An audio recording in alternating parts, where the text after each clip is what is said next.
कि सैलरी में पहले स्लैब जो पहले 12 स्लैब्स थी, अब उसको कम करके 7 स्लैब्स कर ली है।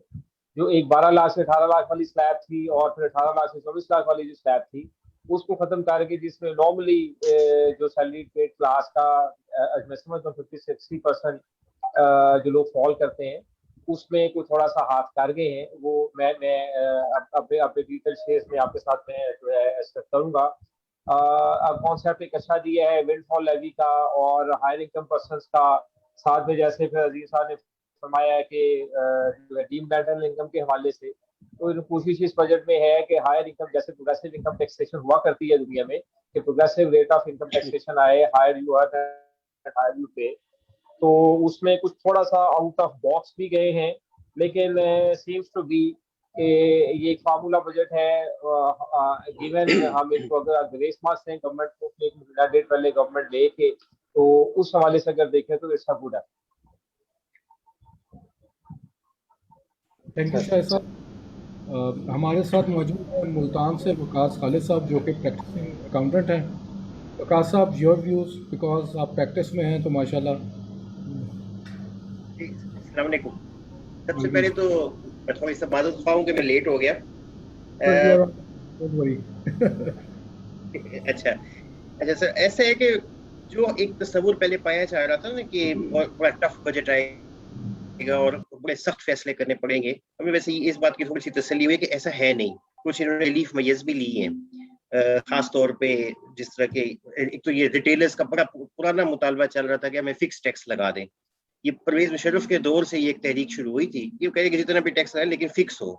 तो वो एक इन्होंने ये लिया कि जिनको फिक्स टैक्स लगा दिया जाएगा 3,000 से लेकर 10,000 रुपए तक का, ये एक बड़े अच्छे हैं। इनिशियल अलाउंस, इनिशियल डेप्रिसिएशन या अलाउंस का जो है, ये एक बड़ा अच्छा स्टेप है, इंडस्ट्री को बड़ा फायदा होना है इससे।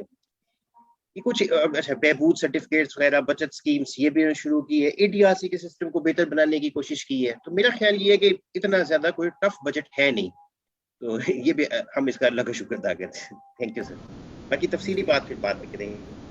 बिल्कुल ठीक है वकास साहब। So let's go to Quetta, and Quetta में हमारे साथ हैं मुनीब साहब। मुनीब साहब, योर व्यूज़। अस्सलाम वालेकुम सर।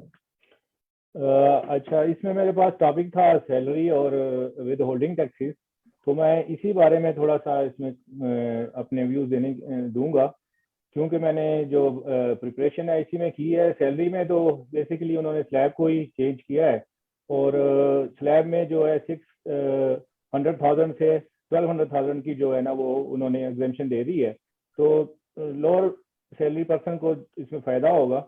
बाकी उसमें कोई ऐसा सैलरी में मुझे कोई अभी तक खास जैसे एग्जेम्पशन हैं और जो बाकी इसमें मामलात हैं क्रेडिट के, टैक्स क्रेडिट के और अलाउंस के, वो उसमें अभी तक मैंने नहीं देखे।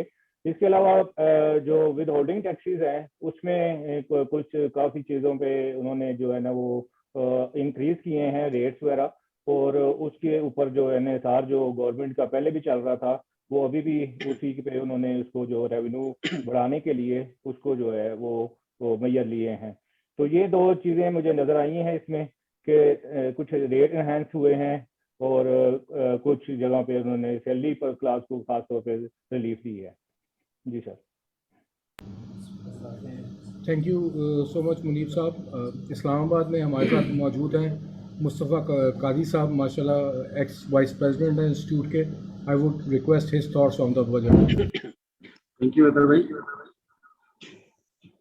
बेसिकली चूंकि स्पिरिट है तो मैं बड़ा क्विकली देखूंगा। फर्स्ट थिंग इसके लिए हमेशा से हमने ये देखा है कि बजट जो है चैलेंजिंग होता है। उसमें जीडीपी जो लास्ट ईयर हमने अचीव की है that is 6%, and we are targeting GDP growth rate of 5%। ये दिस इज समथिंग कि जो मेरा ख्याल है कि it should have been at least 6.5% और समथिंग एल्स। सेकेंड इसमें एक डीम्ड रेंटल इनकम का कॉन्सेप्ट दिया गया है। अब डीम्ड रेंटल इनकम जो है, अगर आपका प्रेमिसेस जो है वो रेंट पे नहीं है तो आप उसको कैसे, if you are not earning तो how can you pay tax on that. मैं ख्याल है कि this is very harsh step. और ओवरऑल अगर हम देखें तो focus seems to be missing in the budget कि गवर्नमेंट किस चीज़ पे फोकस करना चाह रही है, वेदर वो एग्रीकल्चर पे करना चाह रहे हैं, इंडस्ट्री पे करना चाह रहे हैं, सर्विसेज सेक्टर पे फोकस करना चाह रहे हैं। या सारी चीज़ों पे इकट्ठा देखना चाह रहे हैं। देन रेजिडेंट पर्सन की डेफिनेशन चेंज की गई है। ये एक अच्छा स्टेप है कि समटाइम पाकिस्तानी डेफिनेशन में एक पर्सन जो है he is not a resident of Pakistan, और वो दुनिया में इतना घूमता है कि वो कहीं का रेजिडेंट नहीं रहता ड्यूरिंग द टैक्स ईयर। तो इन सच अ केस वो पाकिस्तानी रेजिडेंट कंसिडर किया जाएगा अगर वो कहीं और का रेजिडेंट नहीं है। तो ये एक है। उसके अलावा एक सुपर टैक्स या विंडफॉल टैक्स का जो कॉन्सेप्ट पहले से मौजूद था उसको फर्दर किया गया है। मेरा ख्याल है कि हमें ये इस तरह की दाएं बाएं से टैक्स कलेक्शन करने की बजाय हमें फोकस करना चाहिए कि इवन आप टैक्स रेट्स बढ़ा दें उनके बजाय इसके कि आप उसको नाम चेंज करके आप उसको करें। और लास्ट थिंग जो मैं समझता हूँ कि जी हमें जो ज़रूरत है वो ये है कि टैक्स बेस बढ़ाने की ज़रूरत है। अल्दो के जो रिटेलर्स के ऊपर टैक्सेशन की बात की गई उससे उम्मीद है कि अगर ये वाकई को कंक्रीट स्टेप लिया जाता है तो कुछ टैक्स बेस बढ़ेगी। बट ये कि स्पेशली कोई ऐसा फोकस हमें नजर नहीं आता कि टैक्स बेस कैसे बढ़ाई जाए। ये मेरे initial remarks. Thank you so much Qazi साहब। Time to go to Lahore. Lahore में हमारे साथ रज़ाक साहब मौजूद हैं जो भी प्रैक्टिस में हैं। रज़ाक साहब का माशाल्लाह जो सेल्स टैक्स में बहुत वाइड है। सर आपके जो व्यूज़ हैं बजट पे वो आप प्लीज शेयर कीजिए। जी थैंक यू अतर साहब। मैं बाकी रज़ाक साहब आपकी साथियों ने आवाज़ डायरेक्ट टैक्स पे जी अब आ रही है आवाज़? जी हेलो, बिल्कुल अब आ गई। जी आ गई आवाज़। चलो थैंक यू सर। चलो थैंक यू सर। अच्छा, बाकी साथियों ने डायरेक्ट टैक्सेस पे बात की है, मैं थोड़ा सा इनडायरेक्ट टैक्सेस को लेता हूँ और मैं थोड़ा सा उसका ओवरव्यू दे देता हूँ। तो अगर मैं इनडायरेक्ट टैक्सेस पे देखूँ तो जो सेक्टर वाइज है उस पर थोड़ा सा जो बेनिफिट दिया गया है वो एग्रीकल्चर सेक्टर को दिया गया है और मैन्युफैक्चरिंग और इंडस्ट्री को दिया गया है। रिटेलर को थोड़ा सा डॉक्यूमेंटेड और थोड़ा सा प्रोसीजरल में लाने के लिए कुछ मेजरमेंट किए गए हैं। और जो रियल स्टेट का सेक्टर है उस पे कोई इंक्रीज है ना डिक्रीज है, वो उसकी तरह ही है। और जो ज्वेलर्स हैं बेसिकली ये एक ग्रे एरिया था कि ज्वेलर्स किसी तरीके से भी नेटवर्क में नहीं आ रहे थे। तो इस बजट में जो टीयर 1 की डेफिनेशन में है उसमें ज्वेलर को ऐड कर दिया गया है। तो अब उनको डॉक्यूमेंटेड किया जाएगा। उनके ऊपर टैक्स का रेट तो थोड़ा से ही आई थिंक 2-3% सेल टैक्स है, लेकिन वो अब प्रॉपर इनवाइस इशू करेंगे और वो मॉनिटर भी होगी कि किसको ये गोल्ड या ज्वेलरी वगैरह बेची गई। तो बाकी जो एक मेजर जो कि पहले ही प्राइम मिनिस्टर ने अनाउंस कर दिया हुआ था कि हम सोलर में एनर्जी क्राइसिस अब गुजर रहे हैं। तो पहले ऑलरेडी जो पाकिस्तान में एग्जम्पशन थी वो सोलर पैनल पे भी थी, सोलर इन्वर्टर पे भी थी और लेड लाइट पे भी थी। और इवन के जो सोलर के सिस्टम के साथ बैटरीज थी लिथियम, उस पे भी सेल टैक्स जो था वो एग्जाम्प्ट था। तो अब इस बजट में सिर्फ सोलर पैनल पे एग्जाम्प्ट कर दिया गया है, जबकि इन्वर्टर पे और लिथियम बैटरी पे और लेड लाइट पे वो उसी तरह ही रहेगा।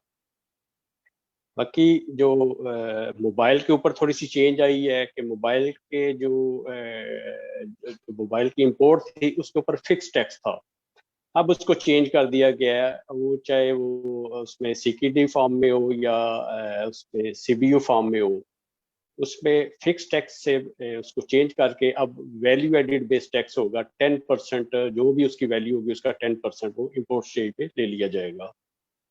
इसी तरह फर्टिलाइजर में थोड़ी सी चेंज है। फर्टिलाइजर में जो टैक्स है वो 2% से 10% कर दिया गया है, लेकिन कुछ agriculture machinery, raw material, tractor, उनके ऊपर फिर दोबारा से सेल टैक्स हटा दिया गया है।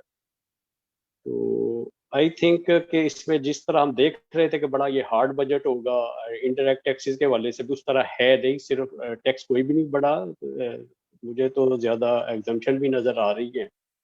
लेकिन अगर ये उसकी जो प्रोसीजर है या बीच में जो लैप्स हैं सेल टैक्स में, उसको अगर वो उसको सही करते हैं, दुरुस्त करते हैं, तो इसमें रेवेन्यू इनका बढ़ जाएगा। सिर्फ एडजस्टमेंट से या जो मेजर्स करने से, उसकी एडमिनिस्ट्रेशन के मेजर्स हैं, उससे ही टैक्स बढ़ जाएगा। तो बाकी इन डिटेल चीज़ें जब आती हैं तो हम उसको इन डिटेल एनालिसिस भी करेंगे और वो इंशाल्लाह आगे ICMA के तमाम मेंबर्स को अवेलेबल भी होगी। थैंक यू अतर साहब। जी थैंक यू रज़ाक साहब।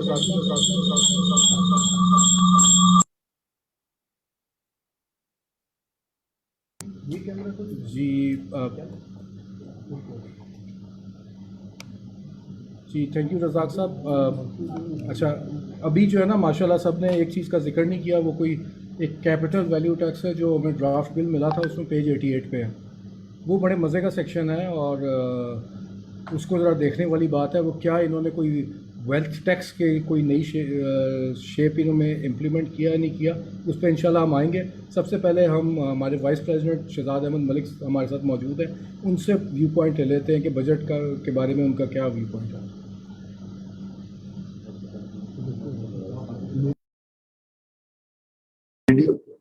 आवाज आ रही? चलिए बिस्मिल्लाहिर्रहमानिर्रहीम। थैंक यू अतर साहब।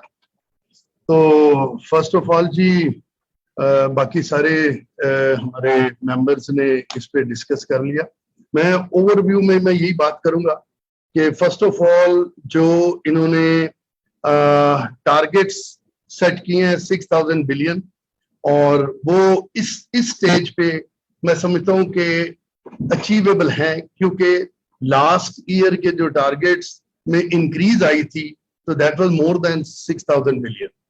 तो इस पे कम से कम इस साल इन्होंने उसको इससे ज्यादा इंक्रीज पे नहीं लेके गए और वो इंक्रीज वो अचीव किए जा सकते हैं।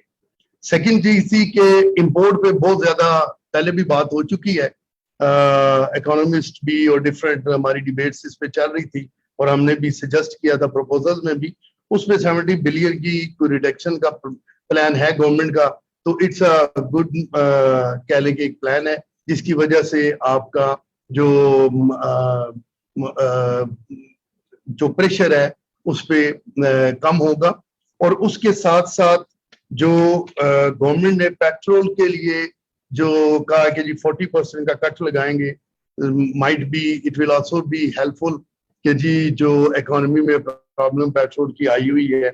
और दूसरी साइड पे जो नॉलेज पार्क बनाना चाह रहे हैं वो एक अच्छा प्लान होगा और एक अच्छा इनका कह लें कि डिसीजन होगा, उसमें बनाना चाहिए। और जो फाइलर और नॉन फाइलर के रेट्स दोबारा इन्होंने इंट्रोड्यूस कराए हैं कि 1% कार्ड पे भी जो आउटसाइड पाकिस्तान भी पेमेंट होगी और नॉन फाइलर के लिए 2%, वो एडजस्टेबल है, लेकिन उससे ये है कि वो एक डॉक्यूमेंटेड हो जाएगा और वो पता चलेगा कि जी आउटसाइड पाकिस्तान भी जो पेमेंट्स होती हैं वो पहले इन्होंने ऐसी कोई खास डॉक्यूमेंटेड नहीं थी। इसके साथ फाइलर नॉन फाइलर का जो प्रॉपर्टीज पे भी जो इंक्रीज कर रहे हैं, तो ये हमेशा से यही हमारा मुतालबा रहा है कि नॉन फाइलर पे रेट बढ़ाया जाए ताकि फाइलर बढ़े। क्योंकि अभी कुछ हमारे दोस्तों ने यही बात की कि जी टैक्स बेस के लिए कोई इतना ज्यादा इस बजट में नजर नहीं आ रहा। तो ये जो फाइलर और नॉन फाइलर का डिफरेंशिएशन किया है, आई होप सो कि इससे टैक्स बेस बढ़ेगा। Thank you.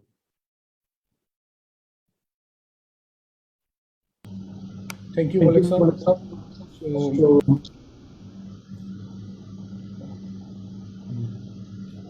अब जो है अब हम चलते हैं थोड़ा सा डिटेल डिस्कशन के ऊपर और वी विल स्टार्ट विद अजीम सिद्दीकी साहब कराची में।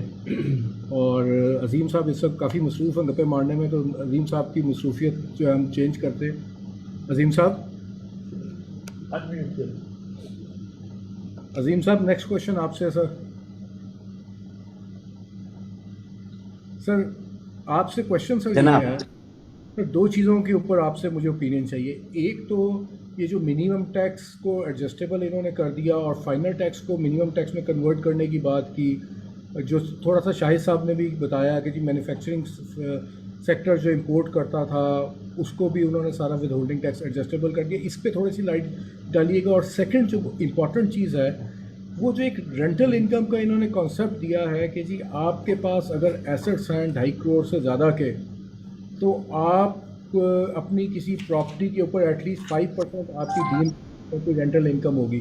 इसके ऊपर जो अभी तक आपको समझ आई है बताइएगा, क्योंकि ये थोड़ी सी कुछ खौफनाक किस्म की लग रही है कि अगर आपके पास एक घर है, आप उसमें रहते हैं और उसके अलावा आपके पास एक प्लॉट है, तो और वो दोनों मिलकर 2.5 करोड़ से ऊपर चले जाते हैं, तो जो प्लॉट आपके इस्तेमाल में भी नहीं है, आपने उसके ऊपर भी कोई रेंटल इनकम बन जाएगी और आपने उसको पे करना है। तो ये अगर आप कोई थोड़ा सा इस पर रोशनी डाल सकें इन दो चीज़ों के ऊपर। Thank you. अच्छा जी, शुक्रिया अख्तर साहब। ये जो एक सेक्शन इन्होंने जो बीच में इंसर्ट किया है, टैक्स ऑन डीम्ड इनकम, एक तो ये कि डीम करेंगे इसको, ये जरूरी नहीं है कि इनकम डीम जब करते हैं तो इसका मतलब ये नहीं है, ये है कि जरूरी नहीं है कि वो इनकम भी हो आपकी। अच्छा, अभी इसमें जो मेरे सामने इसमें जो अमेंडमेंट्स आई हैं, यानी जो इंसर्शन है, इसके बारे में बात करूं तो सबसे पहले इसमें ये एप्लीकेबिलिटी है रेजिडेंट पर्सन के ऊपर, ठीक है, नॉन रेजिडेंट्स का इससे कोई ताल्लुक नहीं। दूसरी चीज ये है कि ये उन केसेस में अप्लाई होगा जहां पे इमूवेबल प्रॉपर्टी की फेयर मार्केट वैल्यू 25 मिलियन से ज्यादा होगी, यानी 2.5 करोड़ से ज्यादा होगी, तो उसके ऊपर अप्लाई होगा। अब उसमें जब एप्लीकेबिलिटी आएगी तो वो है क्या एप्लीकेबिलिटी, कि चाहे वो आपने रेंट पे दिया हो या ना दिया हो, इररिस्पेक्टिव ऑफ दैट, वो 25 मिलियन से ऊपर की जो आपकी प्रेमिसेस है उस पे रेंट एज्यूम कर लेंगे, जो भी फेयर मार्केट वैल्यू होगी उसके ऊपर 5% का रेट लगा के वो उसे आपका रेंट ट्रीट कर लेंगे। मिसाल के तौर पर अगर 30 मिलियन की है तो उस पे 5 मिलियन का रेट, 5% का रेट लगाएंगे तो आपका 15 लाख रेंट एज्यूम हो जाएगा उधर, पहली बात। फिर उसके ऊपर इनकम टैक्स लगेगा और टैक्स का रेट इस पे है 20%, तो इसका मतलब हो गया कि 15 लाख पे 20% का मतलब हो गया 3 लाख रुपए। तो 30 मिलियन की प्रॉपर्टी पे 3 लाख आपको टैक्स देना पड़ेगा, irrespective whether it is rented और नॉट। अच्छा, अब ये हो गई, इसमें 2-3 तरह की प्रॉपर्टीज को इन्होंने एक्सक्लूजन दी है इन्होंने, कि उन पे अप्लाई नहीं होगा। अगर वो आपका सेल्फ ओन बिजनेस है, यानी अगर आपका वो बिजनेस प्रेमिसेस के तौर पे आप उसे यूज करेंगे, एक तो आप रेजिडेंशियल तो है ही, आपको एक उस पर अप्लाई नहीं होना है, लेकिन अगर वो आपकी बिजनेस पे, यानी दूसरी प्रॉपर्टी आपकी बिजनेस पर्पस के लिए यूज कर रहे हैं तो उस पर भी ये प्रोविजन अप्लाई नहीं होगी। हाँ, तीसरी कोई है तो फिर उस पर अप्लाई हो जाएगी, एक बात हो गई। इसी तरह सेल्फ ओन एग्रीकल्चरल लैंड है जिसके ऊपर एग्रीकल्चरल एक्टिविटी हो रही हो, तो वो भी, उसके ऊपर भी ये वाली प्रोविजन अप्लाई नहीं होगी। लेकिन अगर उसे आप फार्म हाउस के तौर पे यूज कर रहे हैं या उससे रिलेटेड लैंड है तो उसके ऊपर अप्लाई होगी। फिर इसके बाद जो एक और जो खास बात है, अब इसकी तरफ, अब हमने ये तो बोल दिया कि फेयर मार्केट वैल्यू से ऊपर और ये डीम हो जाएगा, लेकिन इसके साथ एक दूसरा काम ये भी किया है कि इसको जो सेक्शन 15 की आपकी इनकम फ्रॉम प्रॉपर्टी है, जो ऑलरेडी आपकी रेंटल इनकम अगर आप ड्राइव करते हैं तो उसके साथ भी इसको कंपैरिजन करेंगे। यानी फर्ज कर लीजिए कि अगर आपने वो वाकई रेंट पे दी हुई है, और उस पर आपका इनकम फ्रॉम प्रॉपर्टी हो रही है, तो ये जो मैंने आपको बताया है कि पहले उसकी रेंट डीम करेंगे 5% और फिर उस पर 20% टैक्स लगाएंगे, इसको हम कंपेयर करेंगे कि अगर सेक्शन 15 में जो इनकम फ्रॉम प्रॉपर्टी का सेक्शन है, अगर ये वहां पे रेंट हुई होती है और इस पे एक्चुअली रेंट हुई भी है और उसके ऊपर जो रेंट आ रहा है उसका जो टैक्स सेक्शन 15 के हिसाब से कैलकुलेट होता है, और इससे कंपेयर करेंगे, which ever is higher that would be your tax liability incidence on that property. तो ये यानी दोनों को कंपेयर करना है। अगर आपका सेक्शन 15 में ऑलरेडी रेंट ज्यादा आ रहा है तो फिर टैक्स आवे ही आवे, और अगर नहीं आ रहा है, रेंटेड ही नहीं है, तो फिर कम से कम ये तो आपका बनता ही है टैक्स। तो हायर ऑफ द टू का यहाँ पे प्रोविजन अप्लाई होगी। सो ये बिल्ट आउट प्रॉपर्टी पे है या सब इमूवेबल प्रॉपर्टीज पे है? जी, ये यहाँ पे इसमें इन्होंने जो लफ्ज यूज किया है, fair market value of N immovable property situated in Pakistan. अब ये इमूवेबल प्रॉपर्टी है, इसने कहीं लैंड को एक्सक्लूड नहीं किया, तो if even if it is plot then the provision shall be applicable. So हमें डरना चाहिए, आप ये कह रहे हैं? जी बिल्कुल। थोड़ा सा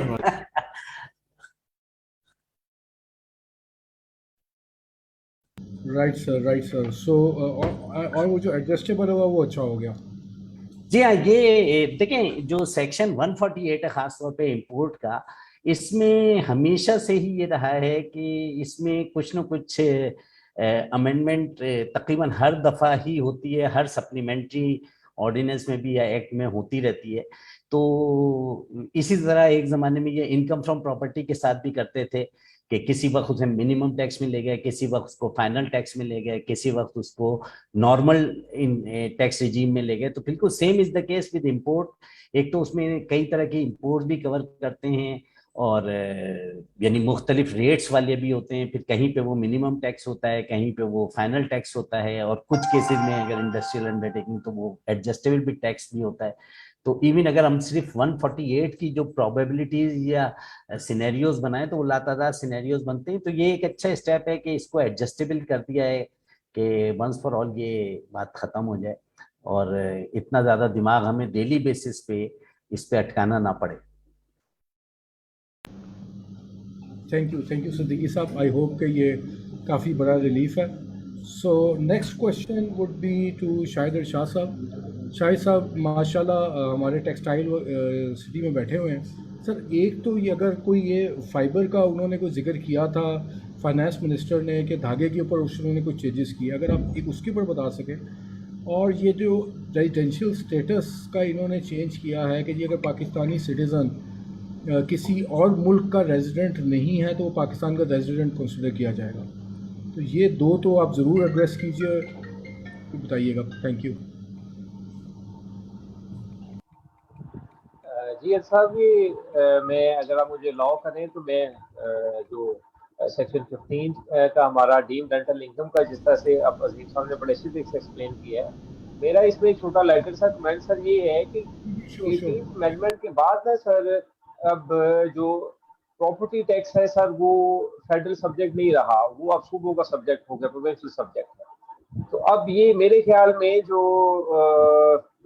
सेक्शन 15 के थ्रू इन्होंने डीम्ड रेंटल इनकम है इसको सॉर्ट ऑफ अपना जो वेल्थ टैक्स है जी, वेल्थ टैक्स की तरफ इन्होंने को थोड़ा सा उसको ले जाने की कोशिश की है। Otherwise income by non habitation हम जो अपने इमूवेबल प्रॉपर्टी है लैंड को या इस तरह को किसी में डाल सकते हैं।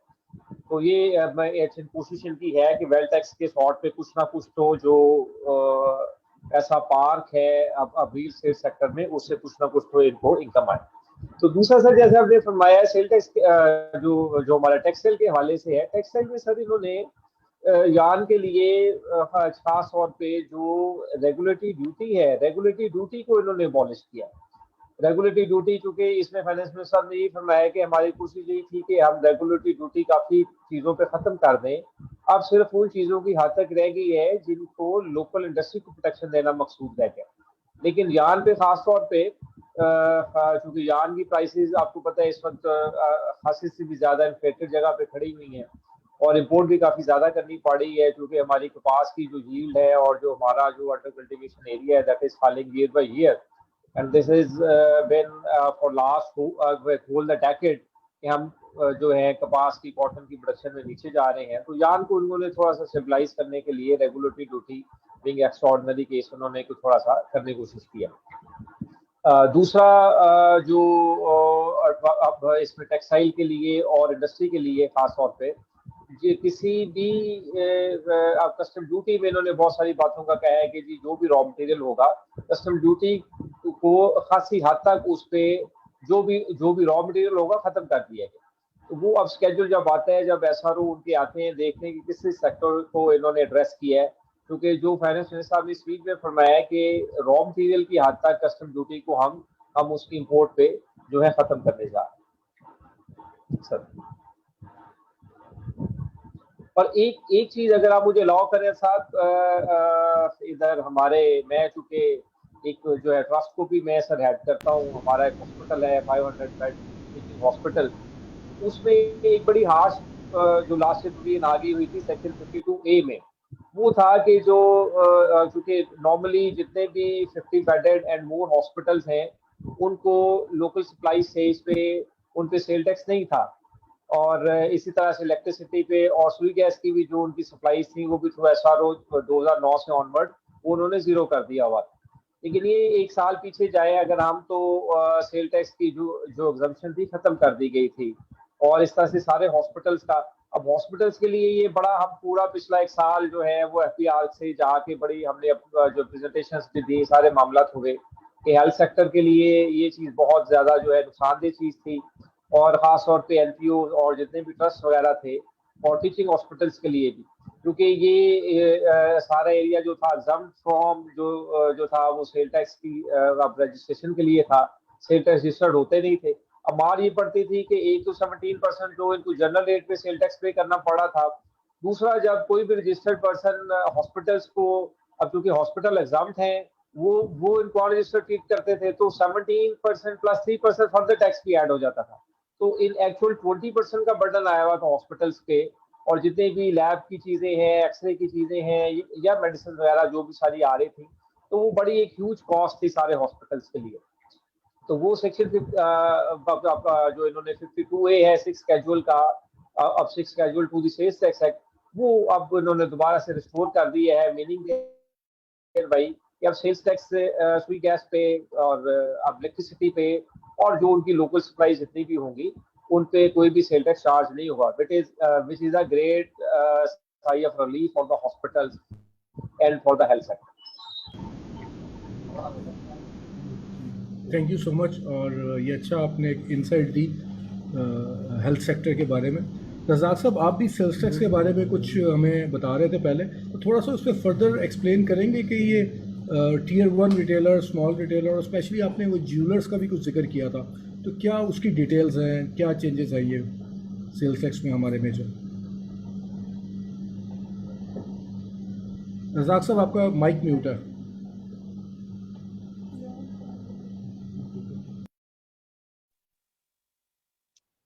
हेलो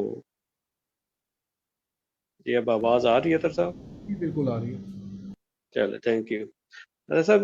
जो Tier 1 की डेफिनेशन थी ना, उसमें ज्वेलर्स को ऐड कर दिया गया है, चाहे वो छोटा ज्वेलर है चाहे बड़ा ज्वेलर है। और अब जो भी ज्वेलर सेल करेगा तो वो बकायदा सेल टैक्स इनवाइस देगा, क्योंकि उसके ऊपर सेल टैक्स का रेट 3% है, और जो इंपोर्ट है ज्वेलरी की उसके ऊपर 4% है। अच्छा, एक और चीज़ कि जो Tier 1 रिटेलर हैं, इन पे लाजम है कि ये इनका जो सेल का सिस्टम है वो पॉइंट ऑफ सेल के साथ इंटीग्रेटेड हो, FBR के सिस्टम के साथ इंटीग्रेटेड हो, यानी कि जो भी ये इनवाइस इशू करे वो फौरन जो है वो FBR के सिस्टम में भी जा रही होती है, जिसके ऊपर ये बाद में कुरानंदाजी या इस तरह की इनामात भी FBR अनाउंस कर रहा है। अब इसमें पहले ये था कि इस पे पेनल्टीज जो पॉइंट ऑफ सेल के साथ इंटीग्रेट नहीं हो रहा, डिपार्टमेंट के पास पावर थी कि उसको पेनलाइज करे। अब एक इसमें जो हार्श कंडीशन जो मैं देख रहा हूँ अब उसमें ये है कि अब ये होगा कि जो पॉइंट ऑफ सेल के साथ इंटीग्रेट नहीं हो रहा, अब डिपार्टमेंट के पास या FBR के पास पावर आ गई है कि वो यूटिलिटीज कंपनीज को एक लेटर लिख देंगे कि इसकी गैस और बिजली को डिस्कनेक्ट कर दिया जाए। तो सील करने की बजाय ये भी उनके लिए वो सील ही हो गया, जब उस यूनिट की या उस रिटेलर की गैस और बिजली का कनेक्शन डिस्कनेक्ट हो जाएगा तो वो उसका बल नहीं रहेगा, तो बिजनेस कर सके। तो ये थोड़ा सा इसमें टैक्स तो नहीं है, लेकिन कह लें कि उनको टैक्स नेटवर्क लाने के लिए ये थोड़ा सा एक हार्ड स्टेप लिया गया है। और जो इससे जो छोटे रिटेलर हैं उसमें भी पहले 2 स्लैब थी कि जो उनका इलेक्ट्रिसिटी का बिल था वो, अगर तो पहले ये लिमिट थी कि अगर उनका इलेक्ट्रिसिटी का बिल 20,000 तक है तो सेल टैक्स 5% उनके ऊपर टैक्स लगा दिया जाता था, और अगर 30% 20% से ऊपर था तो वो मतलब कि उसमें 7.5 की स्लैब थी, 10% की स्लैब थी। अब जो मैं देख रहा हूँ अब ये उसमें एक चेंज आई है कि जिनका जो स्मॉल रिटेलर है उनका बिजली का बिल 30,000 तक है तो वो 3,000 पर मंथ जो है ना वो टैक्स पे करेंगे। अब इसमें जब आप 30,000 की जो लिमिट है इसमें तो बहुत छोटे छोटे रिटेलर भी आ जाएंगे जो बिल्कुल ही छोटे। अब उनको किस तरह से उसको, अब मेरे ख्याल में इसमें ये थोड़ी सी ज्यादती कर गए हैं कि कम से कम एक लिमिट दे देनी चाहिए थी कि जिसका कोई एक रिटेलर है उसका बिजली का बिल ही से 2000 रुपये है या 5000 रुपये है तो उसको एक्सक्लूड कर देना चाहिए था। तो उस हवाले से मैं देख रहा हूँ शायद ये इम्प्लीमेंट उस सेंस में ना हो सके जिस सेंस में लाई। हाँ, जिसका 5000 से पर मंथ बिल ज्यादा है उसके ऊपर चले, ठीक था इस तरह।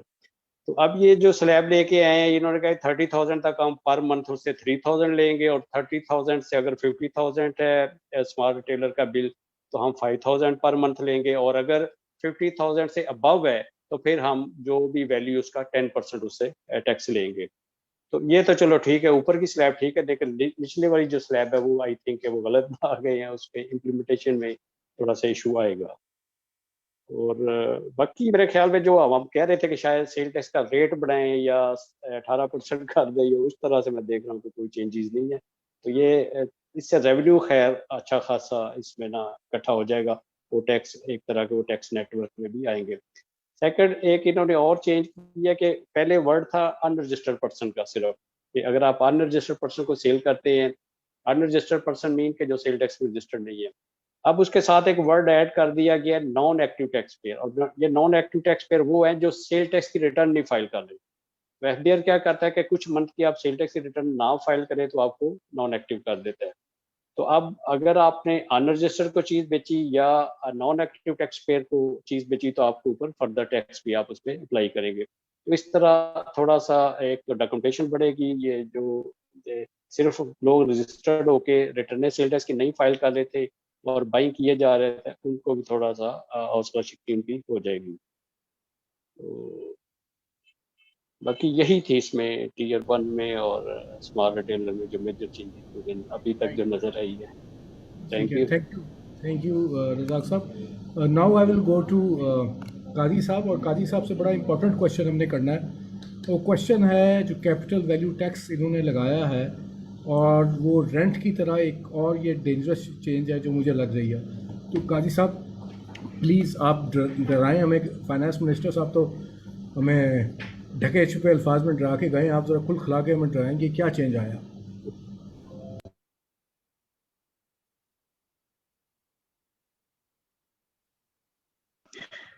जी बिल्कुल, ये व्हीकल्स के ऊपर और जो आपके फॉरेन एसेट्स हैं रेजिडेंट पाकिस्तानी के, उनके ऊपर जो है सीबीटी लगाया गया है, कैपिटल वैल्यू टैक्स। ऐसी व्हीकल्स जिनकी वैल्यू 5 मिलियन से ऊपर है उसके ऊपर 2% सीबीटी लगाया गया है। और रेजिडेंट इंडिविजुअल जो हैं, जो पाकिस्तान में रहते हैं या पाकिस्तान के रेजिडेंट हैं, उनकी अगर कोई ओवरसीज इमूवेबल प्रॉपर्टीज हैं तो उसके ऊपर, और उनकी वैल्यू 100 मिलियन या उससे ज़्यादा है तो उसके ऊपर 1% सीबीटी लगाया गया है। और फिर उसका मैकेनिज्म भी दिया गया है कि जी ये वैल्यू कैसे कैलकुलेट होगी। मतलब गाड़ियों की अगर इंपोर्टेड गाड़ी है तो उसकी इंपोर्ट वैल्यू प्लस जो कस्टम ड्यूटीज वगैरह हैं वो ऐड करके जो वैल्यू बनती हैं वो वैल्यू होगी। अगर लोकली मैन्युफैक्चर्ड है तो जो कंपनी की तरफ से अनाउंस प्राइस है वो होगी, और अगर ऑक्शन है तो उसकी जो भी ऑक्शन वैल्यू हो उसके ऊपर इसको वैल्यू किया जाएगा। और अगर इनमें से कोई भी नहीं है तो देन ये फिर जो भी कंसिडरेशन पे करेंगे वो होगी। तो ये बेसिकली अब आप देखें कि अगेन जो आपके एसेट्स हैं उनके ऊपर ये टैक्सेशन ऐड की जा रही है। और अगर आप इसकी प्रोविजन को यहाँ जाके पढ़ते हैं तो उससे मैं एग्जैक्टली आपको ना वो पढ़ के सुना देता हूँ। तो आप ये देखें कि a tax shall be levied, charged and collected to be called the capital value tax 2022 on the value of assets as at the rates specified in the first schedule। तो ये वैल्यू के ऊपर टैक्स लगाया जा रहा है, यानी ये नहीं है कि आप उसको एक्वायर करते हैं तो उसके ऊपर टैक्स है। इसका मतलब क्या ये है कि जी उस पर हर साल ये टैक्स लगा करेगा? तो अगेन जो एक टिल्ट नजर आ रहा है, जो एक हमारे दूसरे साथी कह भी देते कि ये कोई शायद इससे पहले जो आपका होता था वेल्थ टैक्स का कॉन्सेप्ट, शायद उसको दोबारा इंट्रोड्यूस करने की तरफ जा रहे हैं। और वेल्थ टैक्स आपको पता है कि डिसकंटिन्यू किया गया था, और उसकी जो मेजर रीजन ये थी कि जो कलेक्शन ऑफ टैक्स थी वो बेनिफिशियल नहीं थी। उसकी रीज़न ये है कि उस पर एफर्ट ज़्यादा थी और कलेक्शन कम थी। तो ये जो बड़ी एक फोकस नज़र आ रहा है कि अगेन जो गवर्नमेंट है वो जा रही है टुवर्ड्स वेल्थ टैक्स, और नेम उसको वेल्थ टैक्स नहीं दे रही, उसको कैपिटल वैल्यू टैक्स दे रही है, या उसको वैसे तो डिफरेंट नेम से वो कह रहे हैं। ये प्रोविजन है इसमें। ये अतर साहब ने कहा था कि न्यू है, ये ऑलरेडी ये क्वेश्चन है जी, ऑलरेडी इन पोजीशन है, ये न्यू टू पे अनम्यूट करना। बेसिकली तो उसमें उन्होंने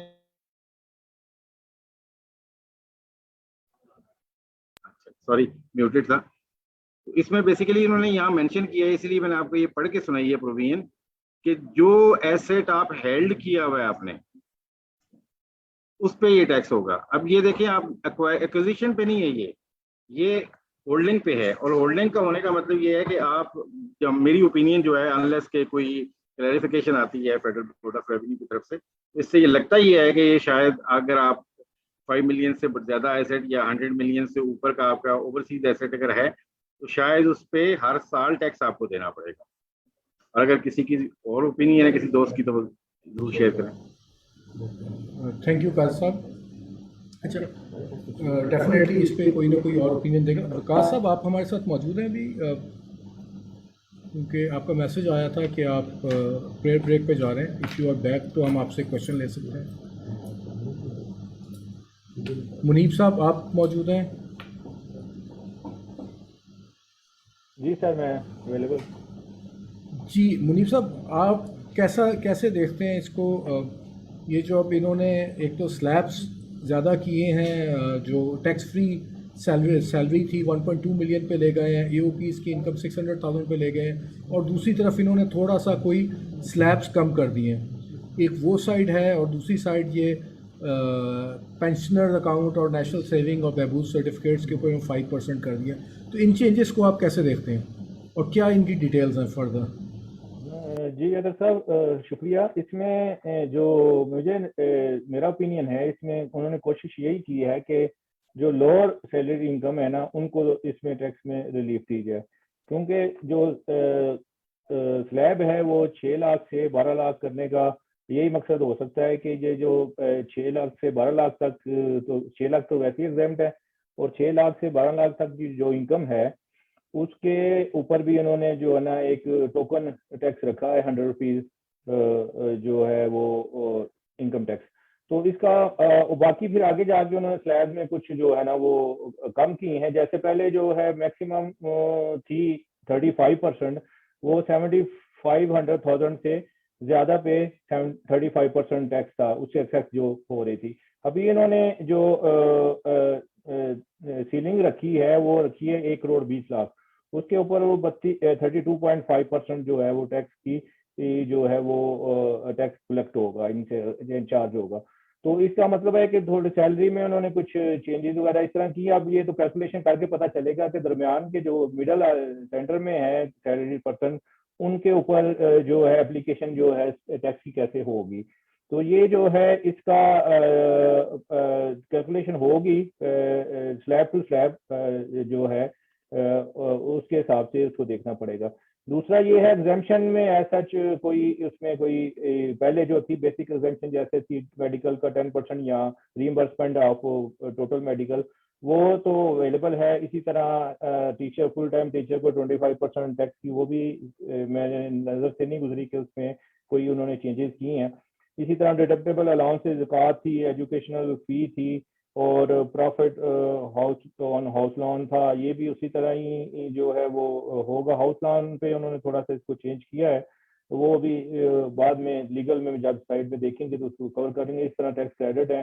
तो सैलरी में ऐसा स्लैब के अलावा कोई मेजर चेंज नजर नहीं आई कि सैलरी की क्लास को कोई इसमें जो है वो एग्जाम्पशन कोई मोर अलाउ की है फॉर इनके इसके बेनिफिट्स के जो सैलरी बेनिफिट्स में वो एज इट इज अवेलेबल हैं, तो उसी तरह ही उन पे टैक्स है।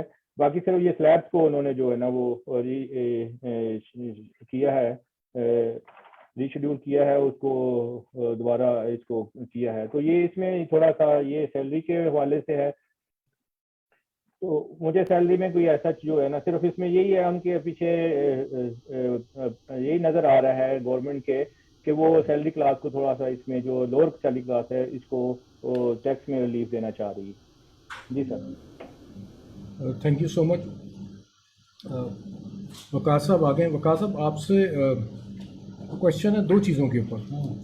जी एक तो ये जो डिस्प्यूट रेजोल्यूशन का इन्होंने कुछ सिस्टम बनाने की कोशिश की है। उन्होंने तो फाइनेंस मिनिस्टर ने तो अपनी स्पीच में ये कहा कि लोग अपने केसेस वापस लें तो हम इसके ऊपर कर देंगे। अब केसेस वापस लेके डिस्प्यूट रेजोल्यूशन में जाना लोग मेरे ख्याल प्रेफर नहीं करते। अगर इसमें कोई डिफरेंट अंडरस्टैंडिंग है तो एक तो वो बता दीजिए।